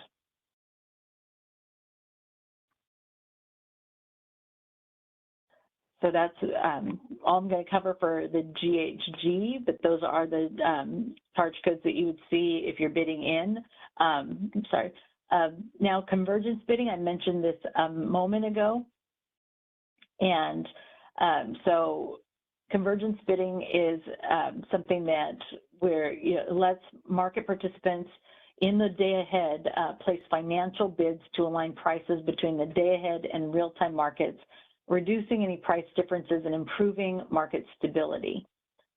So these are financial only positions. They're taken in the day ahead market. They're liquidated in the real-time market. And there's virtual demand and supply. The virtual demand, they bid to buy at the day ahead price and offer to sell at the real-time price. And it looks like price sensitive demand, whereas the virtual supply is bidding to sell at the day ahead price and looking to buy at the real-time price. And just a note, and it looks like dispatchable supply resource. This real-time price is actually the average of 4 15-minute intervals per hour of the 15-minute market locational marginal price. So just a little bit of high-level background on what convergence bidding is. And these are the charge codes that are associated with it. So for the 6013, the convergence bidding day-ahead energy settlement, it's for the virtual awards. It's at relevant integrated forward market, the IFM locational marginal price, and it applies to the ISO BAA. It is including the BAA attribute now, and it's going to apply to the EDAM BAAs starting year 2, unless the EDAM BAAs allow it sooner. So that's just kind of a side note. This is convergence bidding is not something that's going to be part of EDAM starting day 1, but and it won't apply like it says here until the 2nd year. But an EDAM BAA can choose to start participating in convergence bidding earlier. So that would be a process, probably set that up through probably one of their track meetings if they wanted to do this earlier. But as of right now, from the standard, it won't apply for until year 2. For 6473, that's the convergence bidding real-time energy settlement, applying to the ISO BAA and EDAM. Once that virtual bidding is activated, and there's an imbalance settlement of the IFM virtual awards that's going to be at the relevant FMM LMP. And it's what it's had is there's now the inclusion of the BAA attribute in quantity, and it includes the IFM virtual bid forecasted movement imbalance settlement. There's also charge codes here, 6806 and 6636. There can be some impact that convergence bidding has in there, but this is something for the future. All right.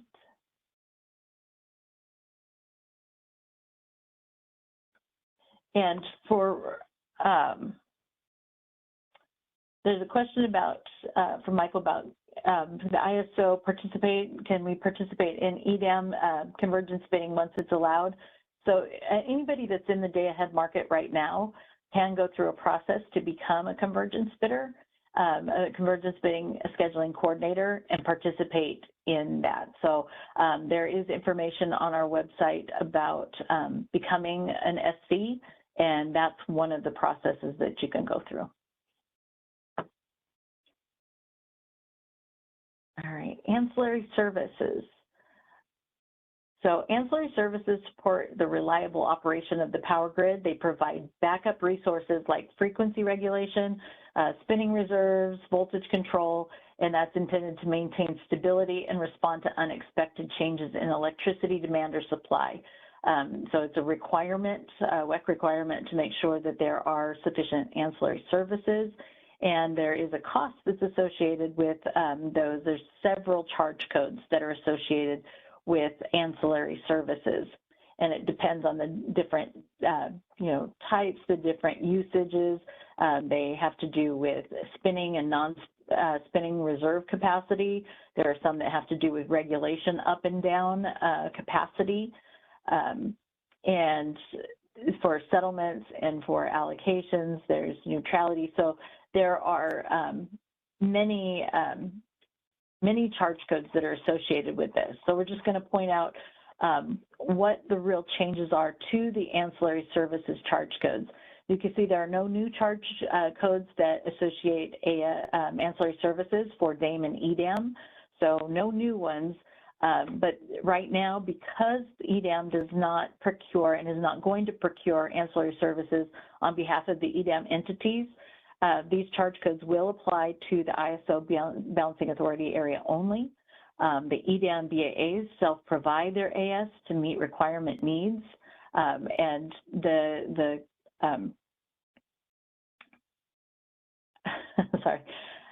Q prime, sorry, you had a brain moment there. Q prime attribute and or the ISO BAA filter has been applied to 36 of the AS charge codes to allow for future inclusion of EDAM entities.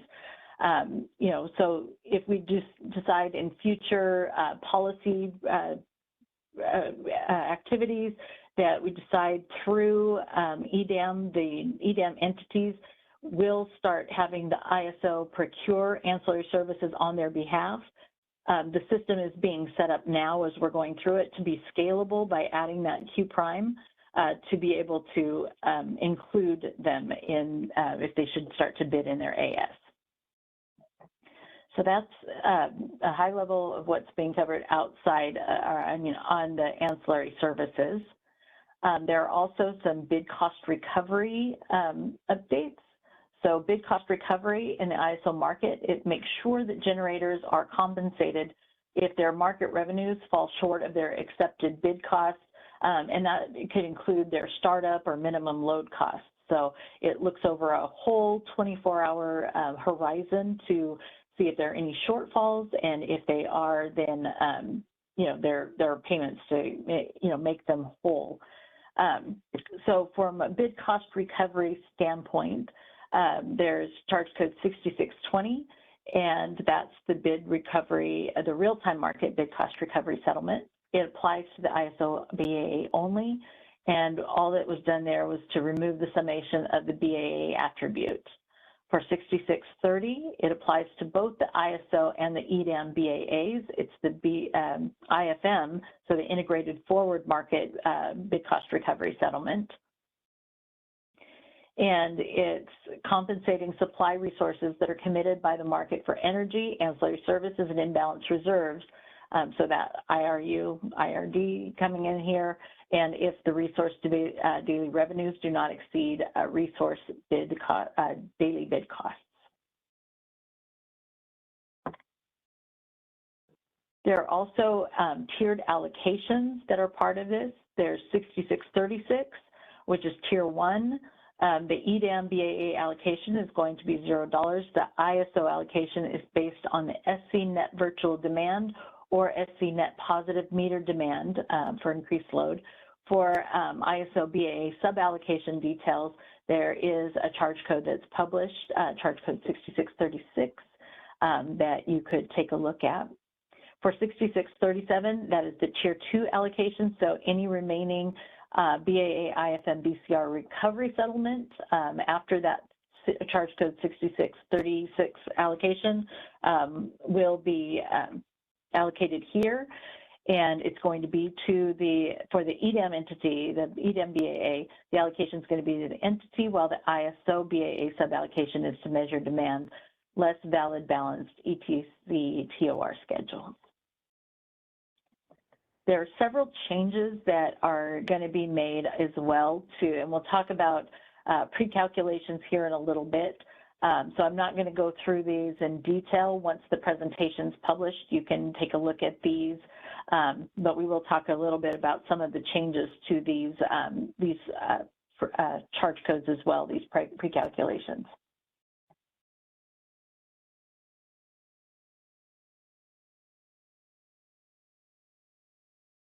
And I just saw a quick note, and I'm just going to go ahead and point that out. And we've got actually perfect timing, Daniel. Congestion revenue rights and allocation. There is an EDAM implementation workshop. For more on this topic, it will be tomorrow. So sorry I can't satisfy your request today, but you're going to get a much better overview of this tomorrow, a deeper dive. This is what's going to be led by James Lynn and George Angelides. They're going to be talking about this topic as one of the topics that is going to be covered. So just at a high level, there are two charge codes. There's the 6700 and 6790. There's the hourly settlement, applies to the ISO BA only. And the 6790 applies to the ISO BA only. And so they're going to go into this in a lot more depth, so I'm not going to cover that today, but tomorrow they will make your day, Daniel. So,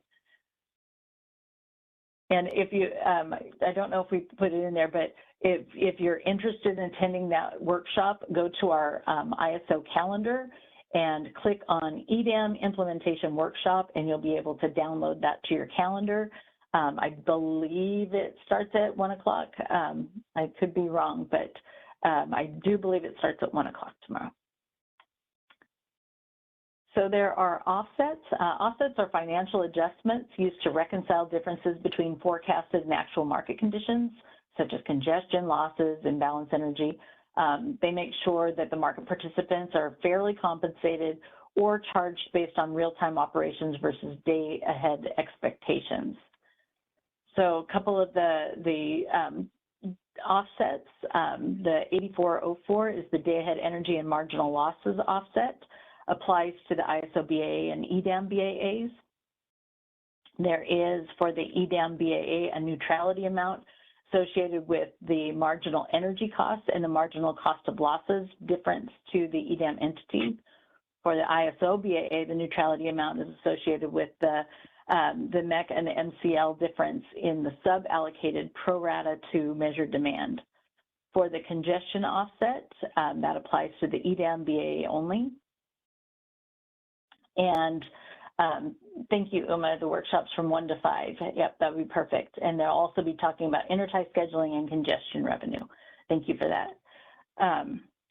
From a day-ahead offset to congestion offset, the ISO BAA congestion revenue is sub-allocated through the CRRs, meter demand. Again, they'll talk about that more tomorrow. And the sum of product of all day ahead energy schedules, virtual award settlements, and nodal marginal cost of congestion breakdown, plus any congestion from imbalance reserve award and the imbalance reserve MCC cost prices. And it will be allocated to the EDAM entity. A couple of other real-time offsets. So those were the data, these are the real-time, there's 6477, real-time imbalance energy offset. This is one we have, it applies to the ISO BA only. And they're gonna, the EDAM BAAs, you're still gonna see the entity charge code 64770. For those of you that are in settlements, or maybe you start to see that, most of our charge codes have 4 digits. And if they have a 0 at the end, that usually indicates that it is a WEIM. So for this offset, the EDAM entities will settle with charge code 64770. It's been modified to calculate the real-time energy offset by BAA as the sum of all the resources within the ISO BAA and BAA marginal energy cost. 6478 is the real-time system imbalance energy offset that applies to all the BAAs, and that has been modified to account for the new GHG region offset, the real-time market GHG revenue, and the real-time market transfer revenue. And then for 6483, the hour-ahead scheduling process, the HASP uplift settlement, that's going to apply to the ISO BAA only, and it excludes the EDAM BAAs. So those are some of the offsets.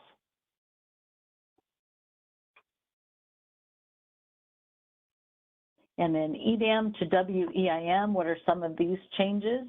There's still charge code 64600, the 15-minute market imbalance instructed imbalance energy EIM settlement.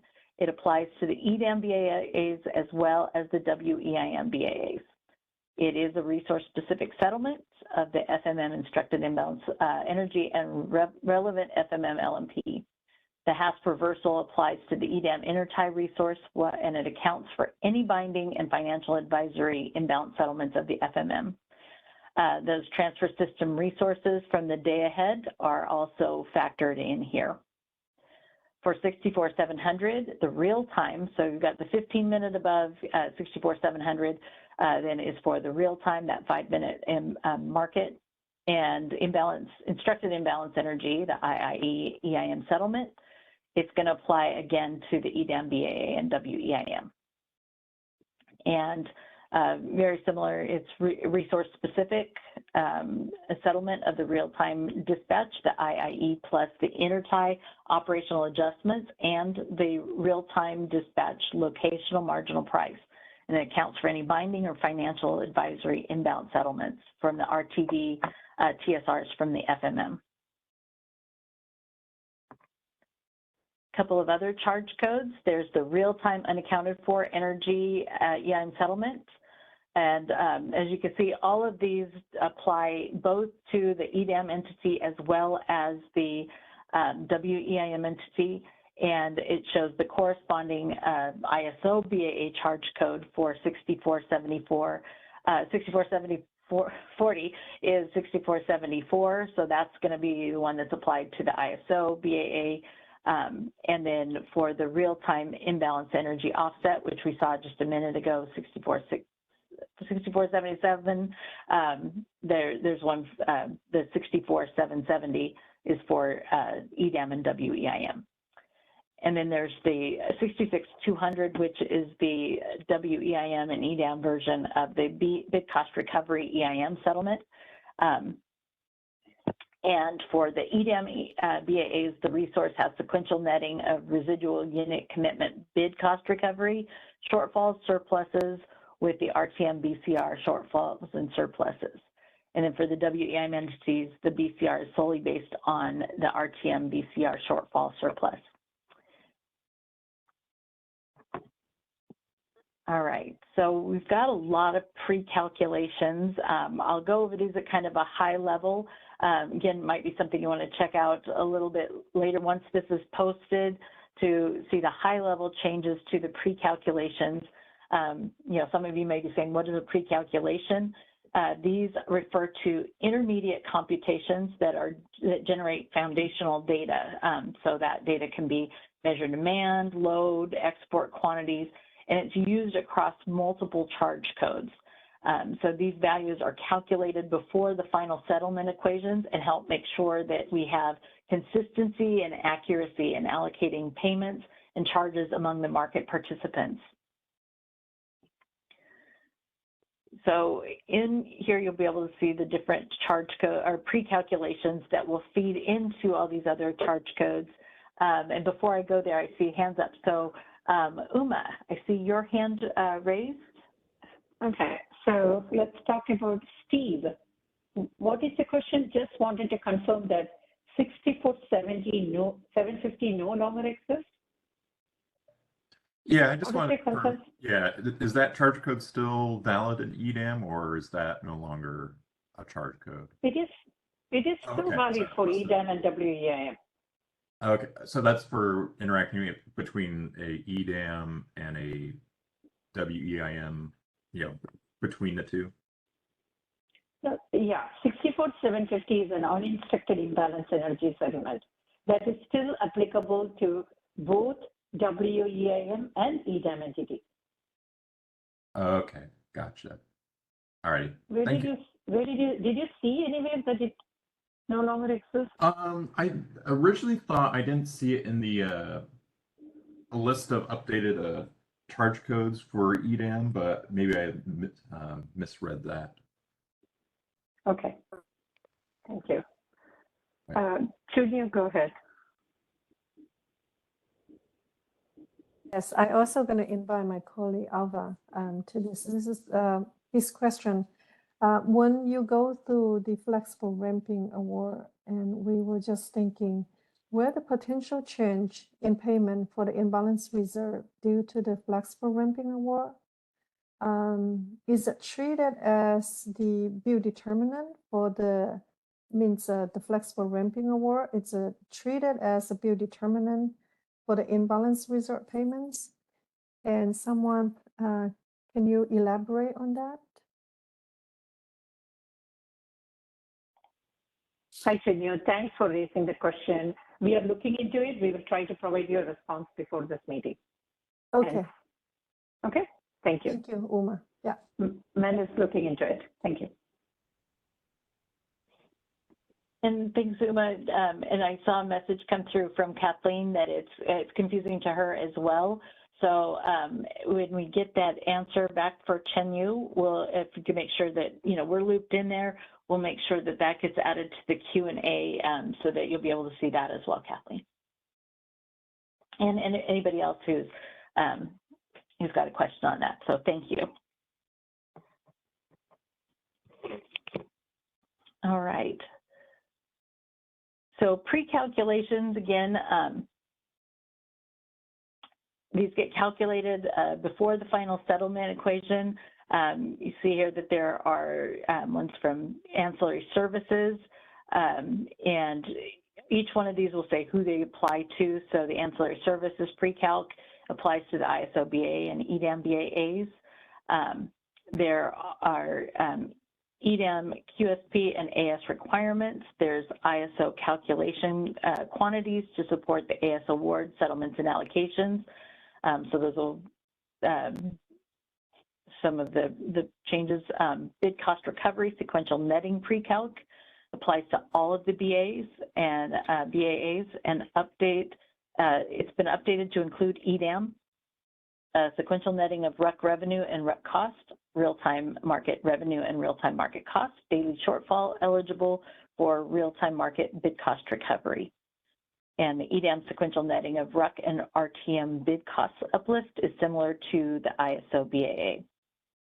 It's also the day-ahead congestion pre-calc that is updated to include the IRU-IRD congestion revenue as the sum product of nodal awards and the NCC breakdown and non-negative difference of requirement and surplus congestion amounts. Hang with me, there's a lot of them.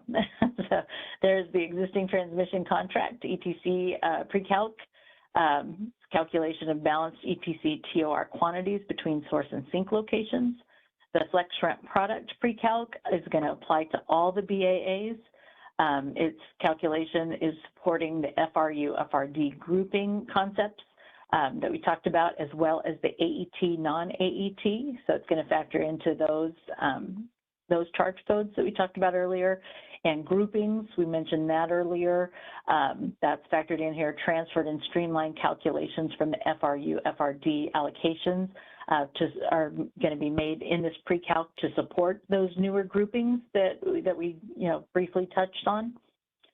From an integrated forward market net amount pre-calculation, it applies to the ISO BA and EDAM BAAs, and it is including the imbalance reserve costs and revenues.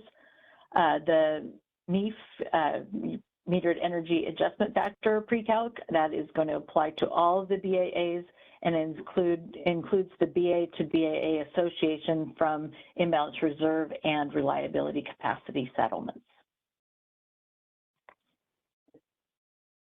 For metered substation deviation penalty quantity pre-calculation is going to apply to the ISO BAA. We added Q prime or the BAA attribute to some shared raw inputs with other charge codes. And then meter demand over control area pre-calc, it applies to ISO BAA and EDAM BAAs. We added a ratio calculation of measured demand. The meter demand metered substation netting pre-calc applies to the ISO and EDAM BAAs. We added a few measured demand aggregation to support the successor charge codes. From a nodal pricing model pre-calc standpoint, we've applied that to the MPM BAAs only, and it includes the day-ahead marginal loss surplus allocation and the integrated forward market bid cost recovery uplift allocation processing. Just a couple more of these. Resource adequacy availability incentive mechanism. So the RAIM pre-calculation, it applies to the ISO BAA only, and some RA imports at the ISO boundary. We've added that Q prime attribute as well. For the no pay regulation up and down pre-calc, we apply that to the ISO BAA only, and we added the Q prime attribute. For the real-time price pre-calc, it applies to all BAAs, and the transfer price calculation from charge codes 6460 and 64600 for the import and export HASP reversal. And then, went ahead. And then for the real-time congestion pre-calculation, that applies to all BAAs, and it calculates the BAA congestion amount by product as well as BAA congestion distribution amount by product. We're almost done with pre-calcs. Real-time energy pre-calc applies to all BAAs. It's updated to include the reliability capacity, EDAM day-ahead schedules, and HASP reversal, and transfers quantity calculation from charge code 6460 and 64600 for import and export HASP reversal. It replaced the RUC unit commitment with reliability capacity up and down. So then there's the real-time market net amount pre-calc. It applies to all BAAs. It's an update to include that GHG cost and revenue for those changes. Residual unit commitment net amount, it applies to all BAAs. We added the reliability capacity revenues and costs and removed the RUC cost calculations. For the residual unit commitment no pay quantity pre-calculation, that is being retired because now we've got the reliability capacity up and down calculation. Just a couple more, the no pay, no spin, no pay spin, non-spin pre-calc applies to ISO BAA and EDAM BAAs, but some of the calculations filtered to the ISO. We added the Q prime or BAA attribute, and then the EDAM BAA self-provide their ancillary services to meet their requirement, their AS requirements. The startup cost and minimum load cost pre-calc, that applies to the ISO BAA and EDAM BAAs, and it's replaced RUC with the RCU and the RCD.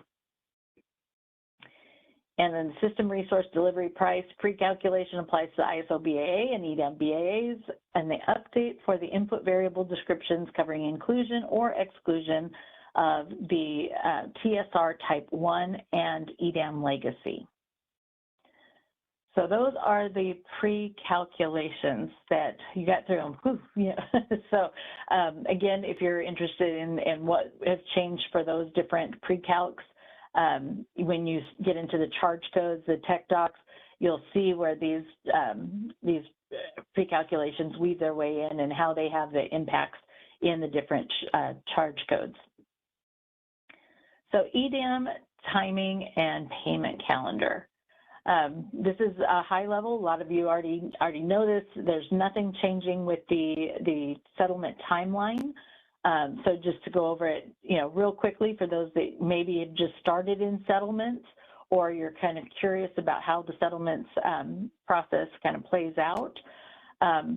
For each trade day, which would be on this side of the arrow, after each trade day, 3 days after the business day, after the trade day, and 5 business days after the trade day, we do price corrections. So those are run on those days after the trade date, and then meter data submissions come in at 7 days after that trade date. And all of this information then helps lead to the publishing of the first settlement statement after that trade date at T+9B, or 9 business days after the trade date. That's when the first settlement statement comes out for that trade date. Then they have up till T+52 business days after the trade date for any kind of true-up meter data submission. And then changes are made up until made so that we now have the T+70B settlement statement that comes out. And then there are optional settlement statements that may come out at 11 months after the trade date, 21 days after the trade date, and 24 days after, or 21 months, 24 months after the trade date. These are incremental, and you see the asterisk here. For each one of these, there is a time where disputes can be put in, and those can be published at or input in city. Sorry, I'm starting to get tongue-tied. Those can be input into city up to 22 business days after each one of these dates. So after the first settlement statement comes out at T+9B, there are up to 22 business days for an entity to submit any kind of dispute to be looked at that will be considered for this next settlement statement, along with any kind of corrected meter data. And then there will be 22 business days after the T+72, or 70 business days. There'll be 22 business days after that to submit any kind of disputes. For any of these disputes that are put in, the same for each one of these months, it will be incremental disputes that can be put in there. So the last dispute that you can be putting in there is, so there are no disputes after the T+24 month. So if there is still a dispute after that, I believe there are other kind of, some type of mediation process that you go through. But all of the disputes are done. The last one that you could put in is 22 business days after the T+21 month settlement statement.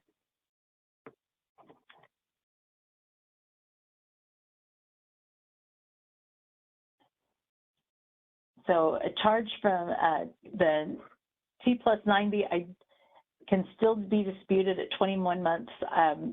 Uma, you can correct me if I'm wrong, but I believe that it would only be anything could be disputed would be between, at the 21 month, would be anything that occurred between the T+11 month and the T+21 month. Could you correct me if I'm wrong on that, Uma?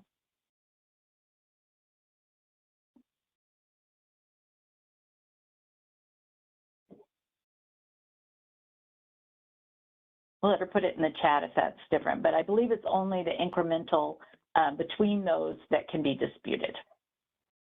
But we'll get an answer for you. Make sure that my answer was correct there. We do have a payment calendar as well. So a lot of you already know this, use this, but again, in case you're newer to settlements, the payment calendar is published.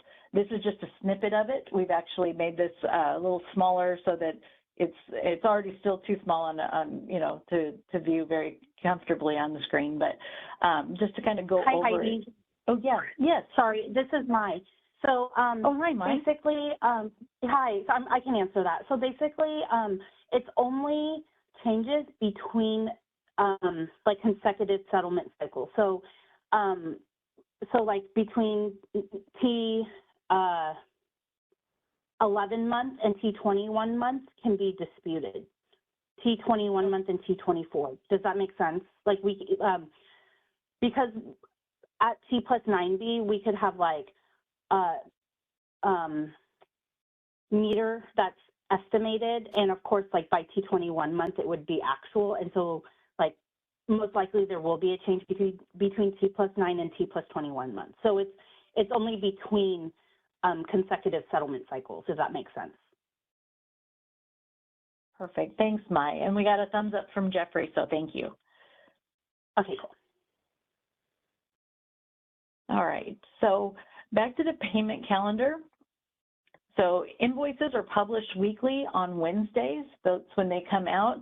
And if you're looking at the payment calendar, you can see what's going to be published when payments are expected, et cetera. You're going to be able to look out for the full year. If there are changes to this for any reason, we will put that in a notice in the daily briefing. So just kind of always like to push that as well.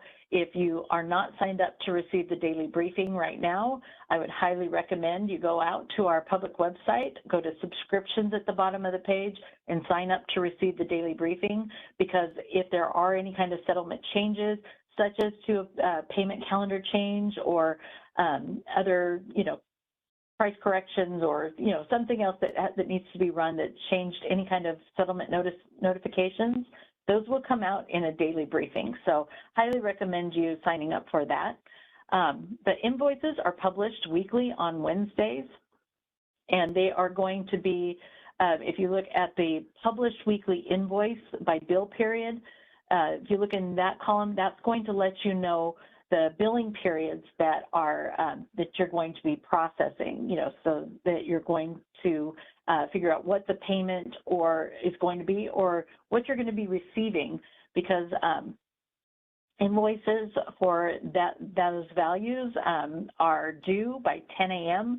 Pacific time on Tuesdays, so that we can, and it's really critical that those come in on time so we can turn around and publish those payments right back out to those by 2 o'clock who need, who are earning the payment. So, and you could see, the relationship there.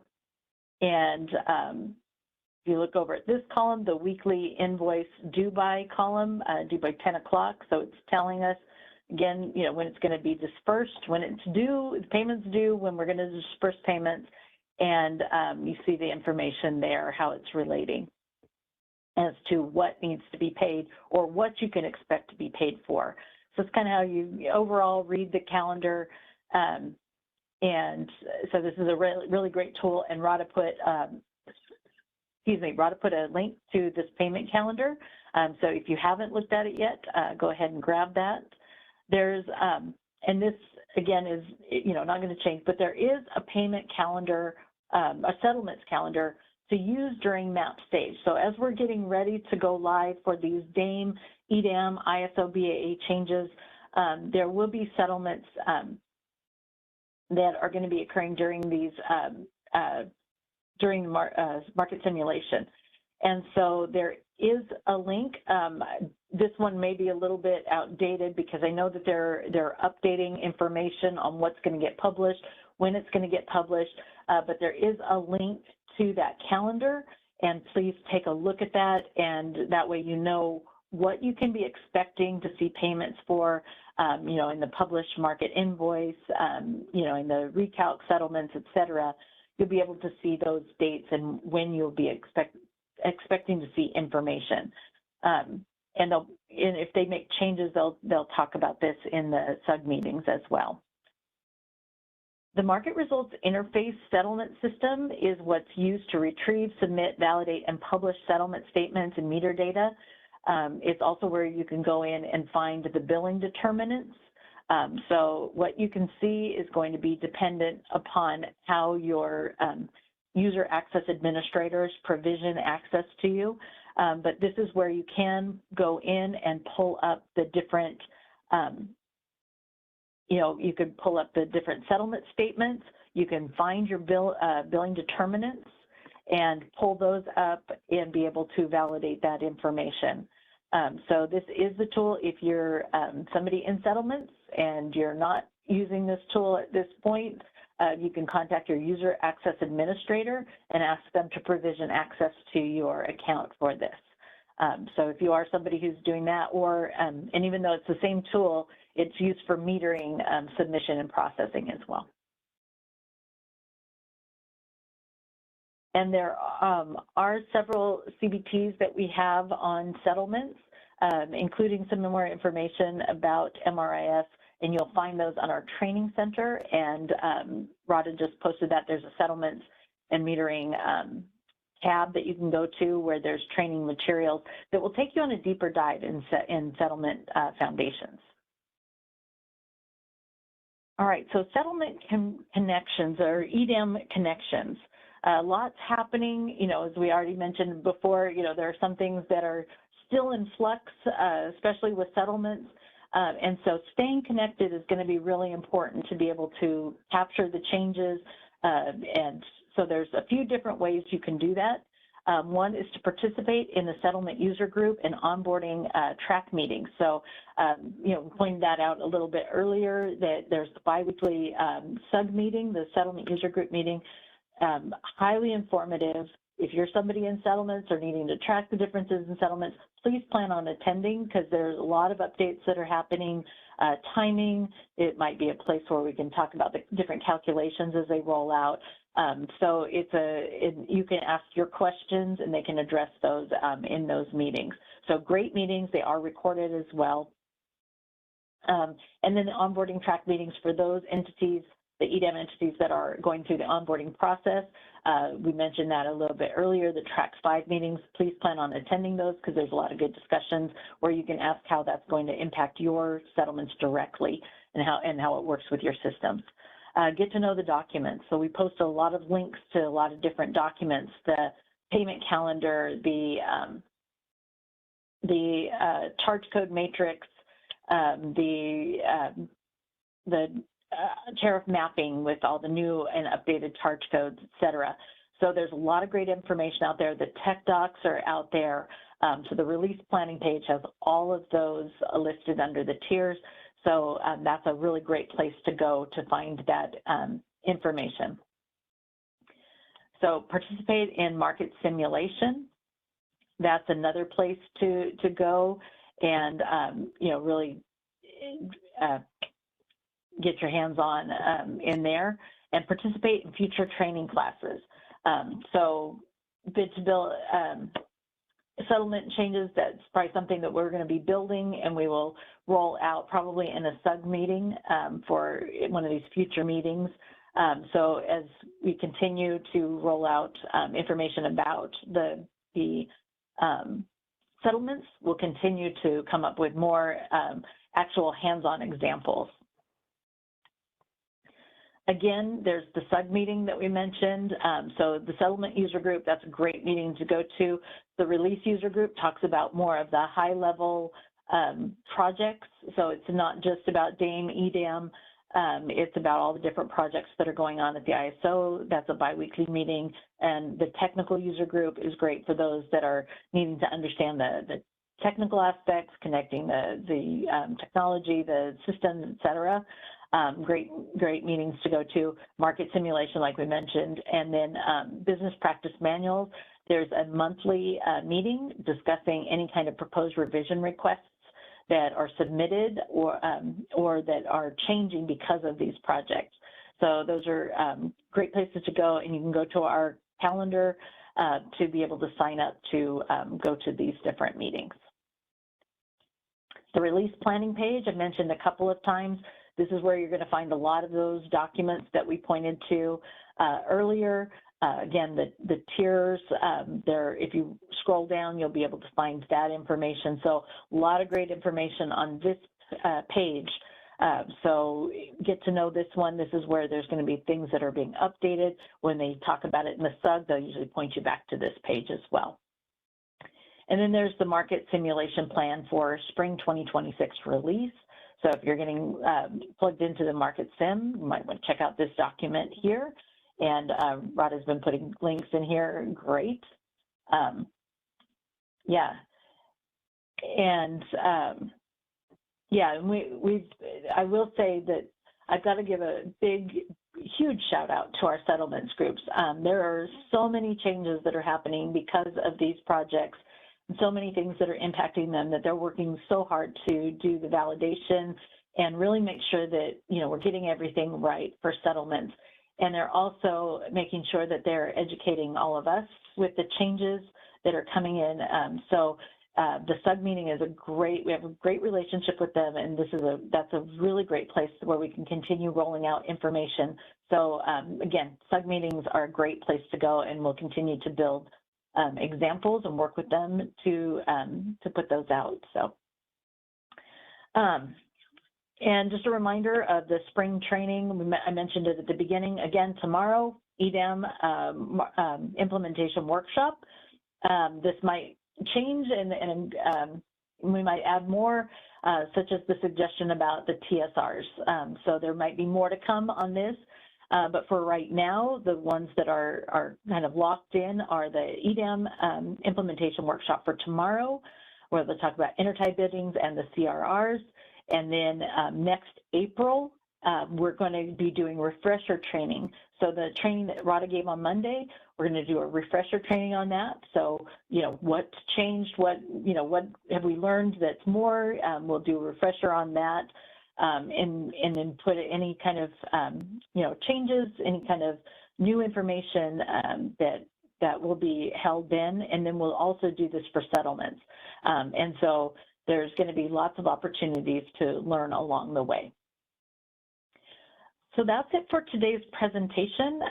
Like I said, thank you very much for hanging with me. There's a lot of information. I know it's higher level than probably some of them you wanted to go into in even deeper dive, and there will be opportunities, but we're getting there. It's going to be a phased approach, just like the rollout of these settlement statements, or not settlement statements, charge codes are going to be as well. So I want to thank you very much for your time. We want to know what could be better, so please take time to fill out the link that Radha just posted. It's to our survey to let us know what you would like to see. We will take that back. That will help us to figure out what we want to include in other training.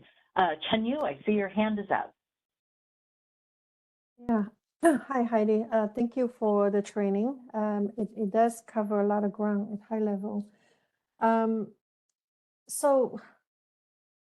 Because we have made a lot of requests prior to the training, and I have to say we do expect like more of the meaningful changes illustration, but doesn't look like it's definitely not in this training. And also what you alluded referred to the settlement user group call. So am I walking away with the impression that the settlement's not quite ready for the rollout? There are more details that are just being checked. I don't know if maybe one of our subject matter experts can kind of let us know, give us an update on where we're at with the settlements right now. I know more information is going to be coming out on August 29th about kind of where we're at with the settlements charge codes, and then that one slide that I showed you early on about August, mid-October, November. Yeah, and so I know that they're doing a lot of work to just do more validation on this, but I don't know if anybody from the settlements group wants to respond to Chenyu.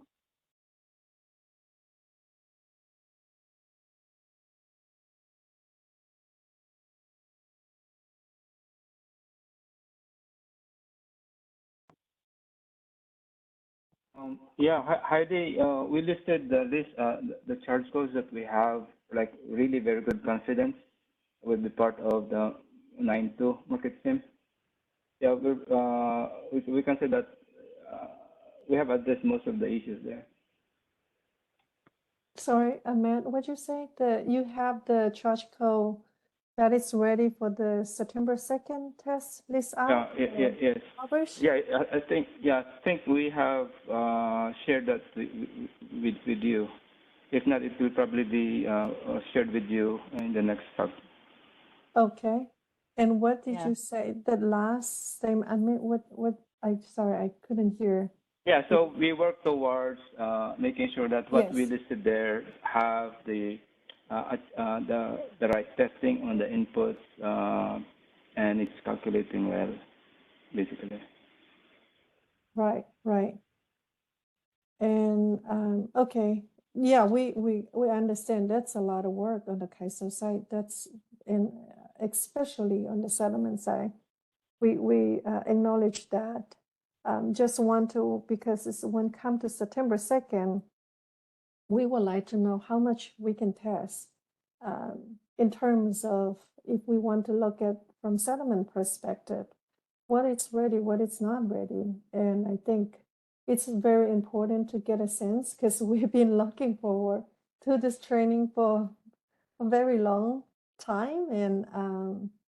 And then now I have to say I walk away with thinking definitely the question is in my mind. Thank you.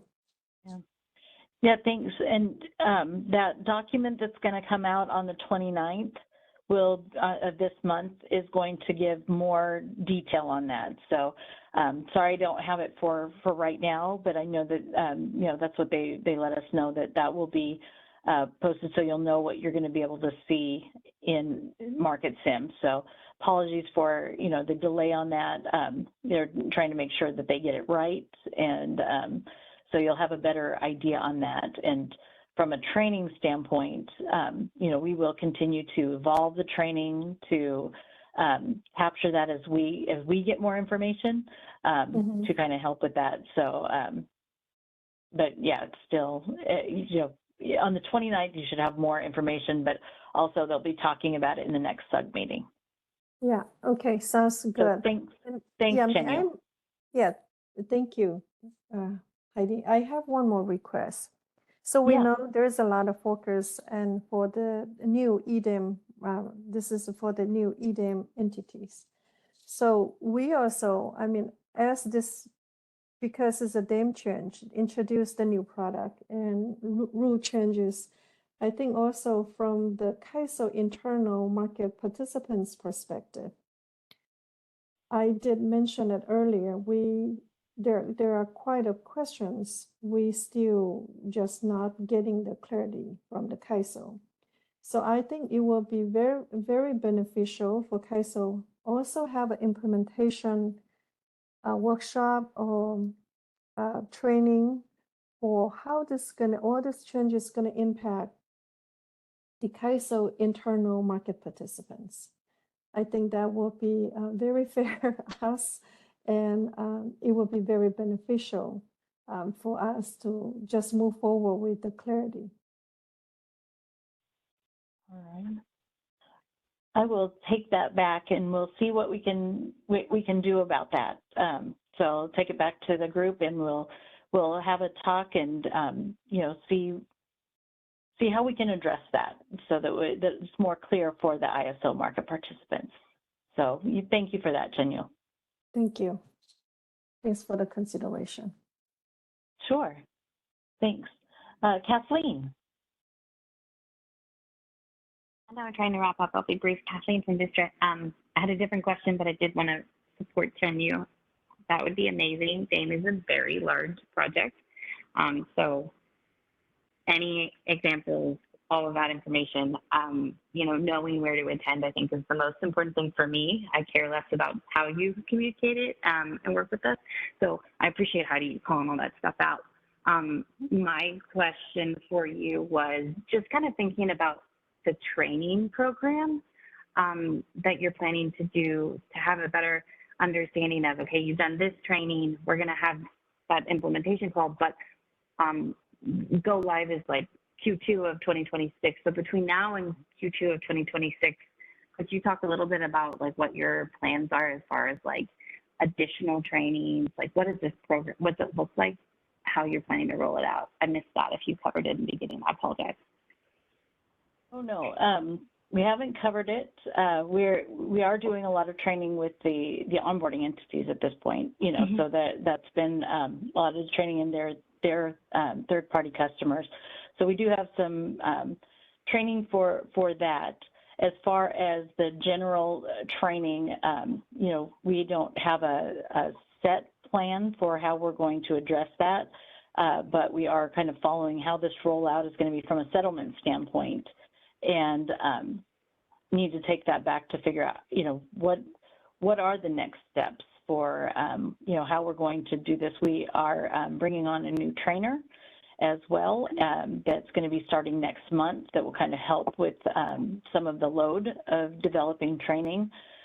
So we're going to be sitting down and focusing on what this rollout plan is going to look like going forward for the remainder of the year.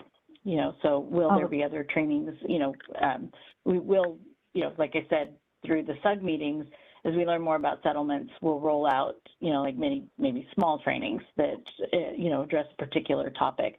But we don't have anything on the calendar as far as right now for other trainings besides the ones that I just pointed to in the spring of next year.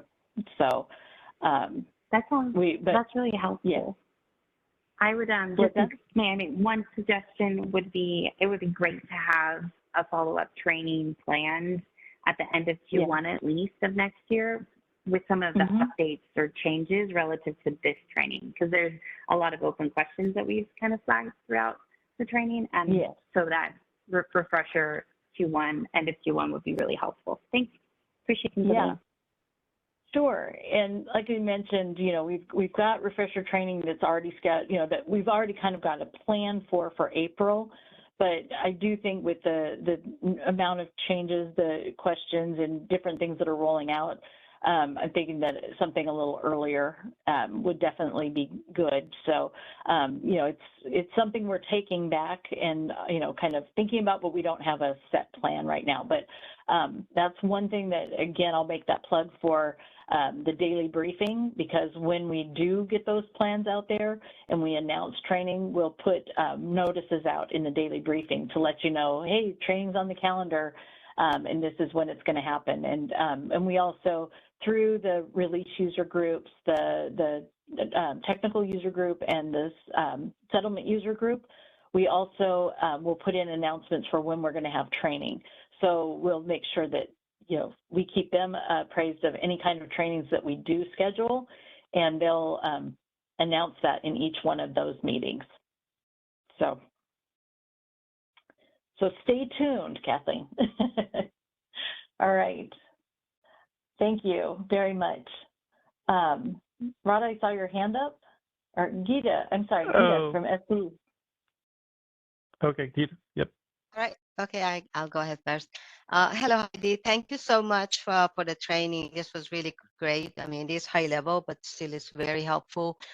I had the question that since CAISO is releasing these charge codes for settlement in phases, and they're also going to be making changes to the documents and tech docs at the end of August, almost, you know, a couple of days before market sim, is it fair to say that we are not quite ready for settlement for market sim? And is CAISO considering extending market sim in this case? Because you're doing some of the charge code in phase 3, which is in November, and the dates are not yet determined. It's TBD. So that's very concerning. Plus, taking into consideration that, you know, some of the scenarios may not work, the structured ones, or since charge codes may not be ready, it's not gonna, we're not gonna know whether they worked as intended. So this really opens room for considering extension of the market sim. Thank you for that, Geeta. Tyler, were you going to say something, and did it have to do with this market sim? Would you be able to address? I think I heard you speaking up. Oh, no. It doesn't have to do with, I was going to follow up from an earlier discussion. Okay. Do we have any of our subject matter experts that can talk about, you know, kind of talk to that? Yes. Hi, it's Radha. I'll jump in here. Sorry, I wasn't sure if I was on mute or not mute. I wanted to bring the folks that have questions related to market simulation. There is a call later this afternoon at 1:30. Normally that is on Thursdays, but since we're having the EDAM implementation meeting on Thursday from 1 to 5, they've moved your internal market sim calls. So for those folks from PGE, from SCE, whoever else may be on the line that are actively participating in and registered to participate in market sim, I would recommend that you take your questions about what is going to be covered in market sim to the 1:30 call this afternoon, so you can get those questions answered there. I know that there's a very specific plan for what settlements charge codes are going to be available in market sim and what dates, and I know that the market sim team has been working really hard on making sure that you'll have the ability to go through those. And so I would like you to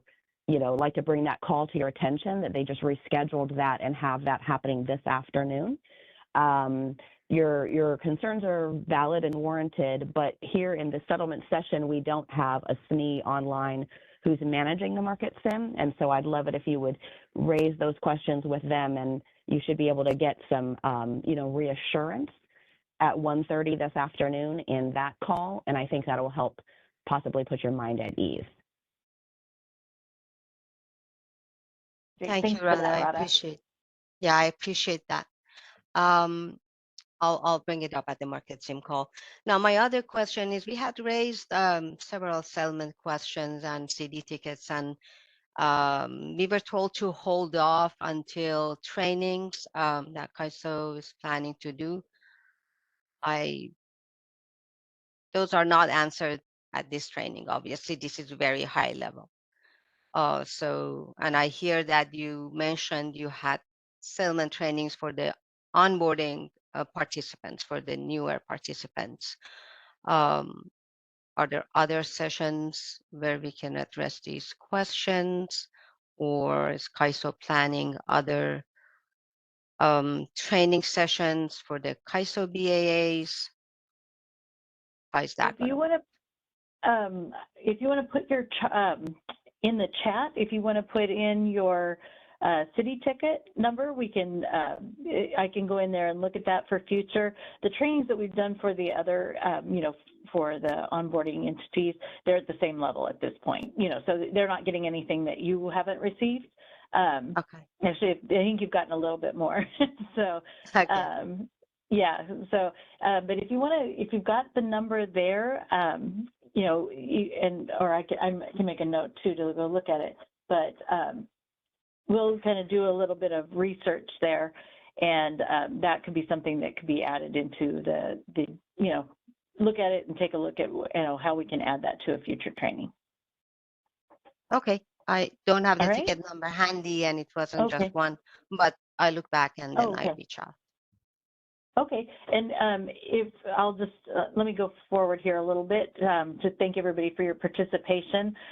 There's our email address, thecustomerreadiness@caiso.com. So if you have those specific questions and you want to the specific city tickets that you have that we could go take a look at, if you could send those, I'll get that and take a look. And so, yeah, that way I can follow up on that.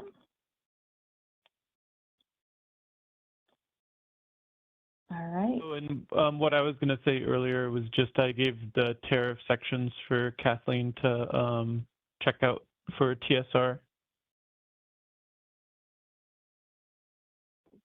Perfect. So thank you very much, Tyler. That should help to review. All right, you got a thumbs up, Tyler. Thank you, Kathleen. All right. Any additional questions or? All right. Well, I saw that there were a lot of questions. We're going to grab all of those out, and we'll also take a look at the questions that that verbally came in. We'll create a Q&A document that will be a companion to this presentation and the recording that will be posted on our ISO Training Center. So that will be available as well. We've got a couple of action items to go back and look at other meetings that we might want to hold, especially about the TSRs. and looking at inter-SC trade settlements as a topic as well. For a future, we'll take a look at that. And then also looking at, and that's something that, we already kind of had planned, but we'll make it more official, is to look at what our training rollout is going to be for the rest of settlements as it continues to evolve.